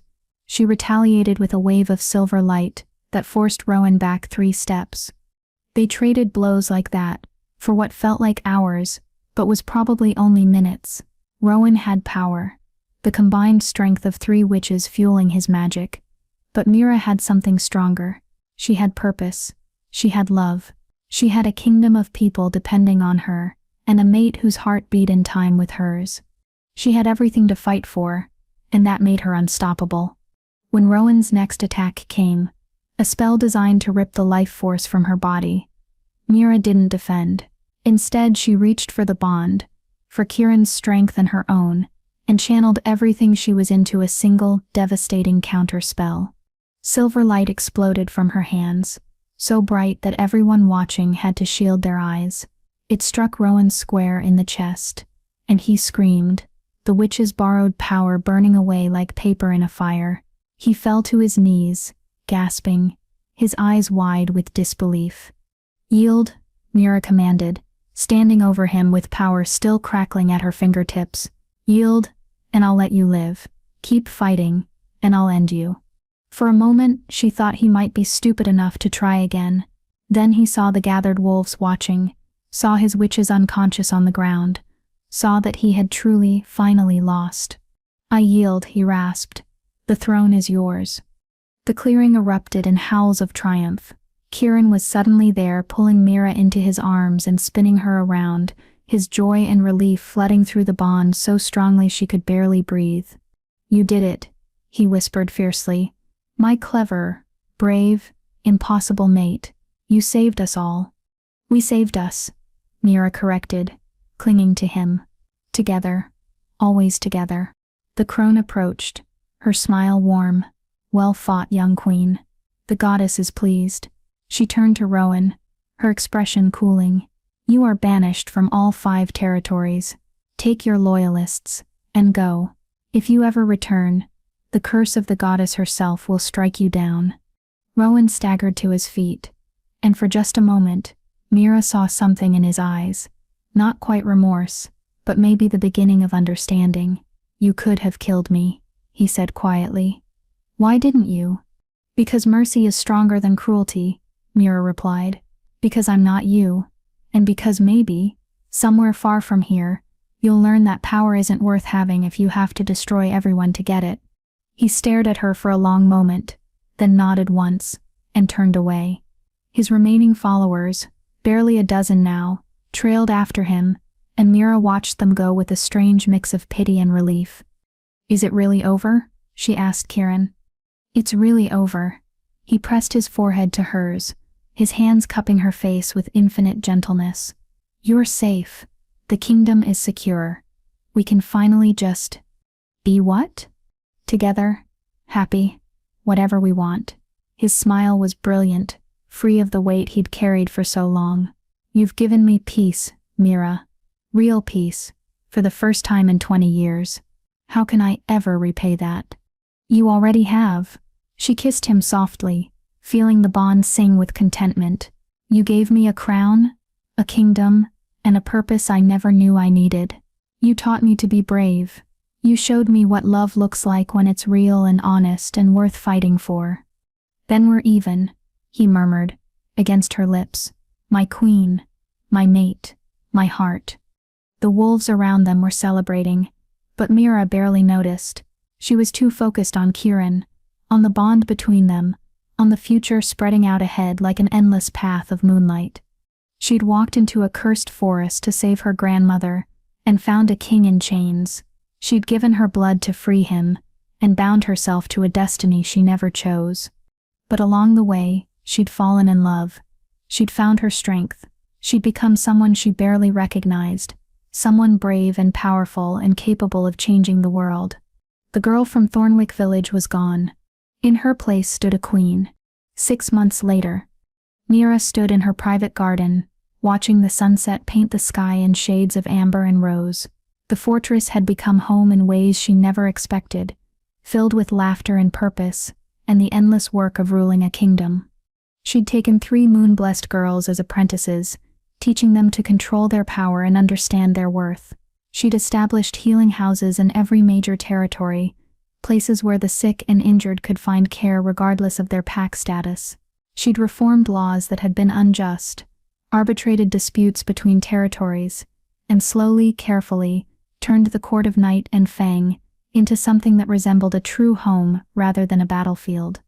And through it all, Kieran had been beside her, supporting her, challenging her, loving her with an intensity that still took her breath away. "There you are." His voice came from behind her, warm and familiar. "I've been looking for you." "I needed some air." She turned to find him carrying a letter, his expression carefully neutral. "What's that?" "A message from your grandmother." He handed it to her.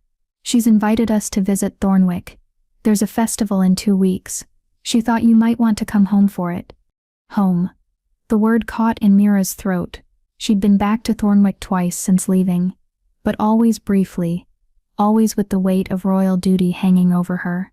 The idea of going just to visit, just to be Mira for a while, instead of Queen Mira, was suddenly overwhelmingly appealing. "Can we?" she asked. "Is the kingdom secure enough for us to disappear for a few days?" "The kingdom will survive without us." Kieran pulled her close, his hand settling at her waist. "Helena and Marcus can handle things here. And I think it would be good for us to remember where we came from, to see the clearing where this all started." "Where I freed a wolf from chains," Mira murmured, smiling at the memory. "Was it really only 6 months ago? It feels like a lifetime." It was a lifetime. He kissed her forehead, right over the mark that still glowed faintly when she used her magic. "The life before, and the life after. And I know which one I prefer." "Me too." She stood on her toes to kiss him properly, pouring all her love into it. "Let's go. Let's visit Gran, and see the village and walk through that cursed forest together. I want to show you where I used to gather herbs, where I used to dream about adventure without understanding what it would cost." "And what did it cost?" Kieran asked softly. Mira thought about everything she'd given up. Her simple life, her safety, her certainty about who she was and what she wanted. She thought about the fear and the pain, and the impossible choices she'd had to make. Then she thought about what she'd gained. A love that would last forever, a purpose that mattered, a strength she never knew she possessed. She thought about the girls she was teaching, the people she was helping, the kingdom she was building alongside a king who saw her as his equal in every way. "Everything," she said honestly, "and nothing, because what I gained was worth infinitely more." Kieran's smile was radiant, and when he kissed her this time, it tasted like promise and joy and forever. They would go to Thornwick. They would visit the forest where their story began, and then they would return to Shadow Peak, to their throne and their people and their life together. Because Mira had learned something important in the 6 months since she'd freed a wolf from iron chains. Sometimes the greatest adventures don't take you away from home. Sometimes they show you that home was never a place at all. It was a person, a bond, a love worth fighting for. She'd been a village girl who freed a wolf. Now she was a queen who'd helped save a kingdom. But most importantly, she was simply Mira, loved and loving, brave and occasionally terrified, learning every day what it meant to be worthy of the crown she wore, and the man who stood beside her. And that, she thought as Kieran pulled her close, and the bond hummed with perfect contentment, was the greatest adventure of all.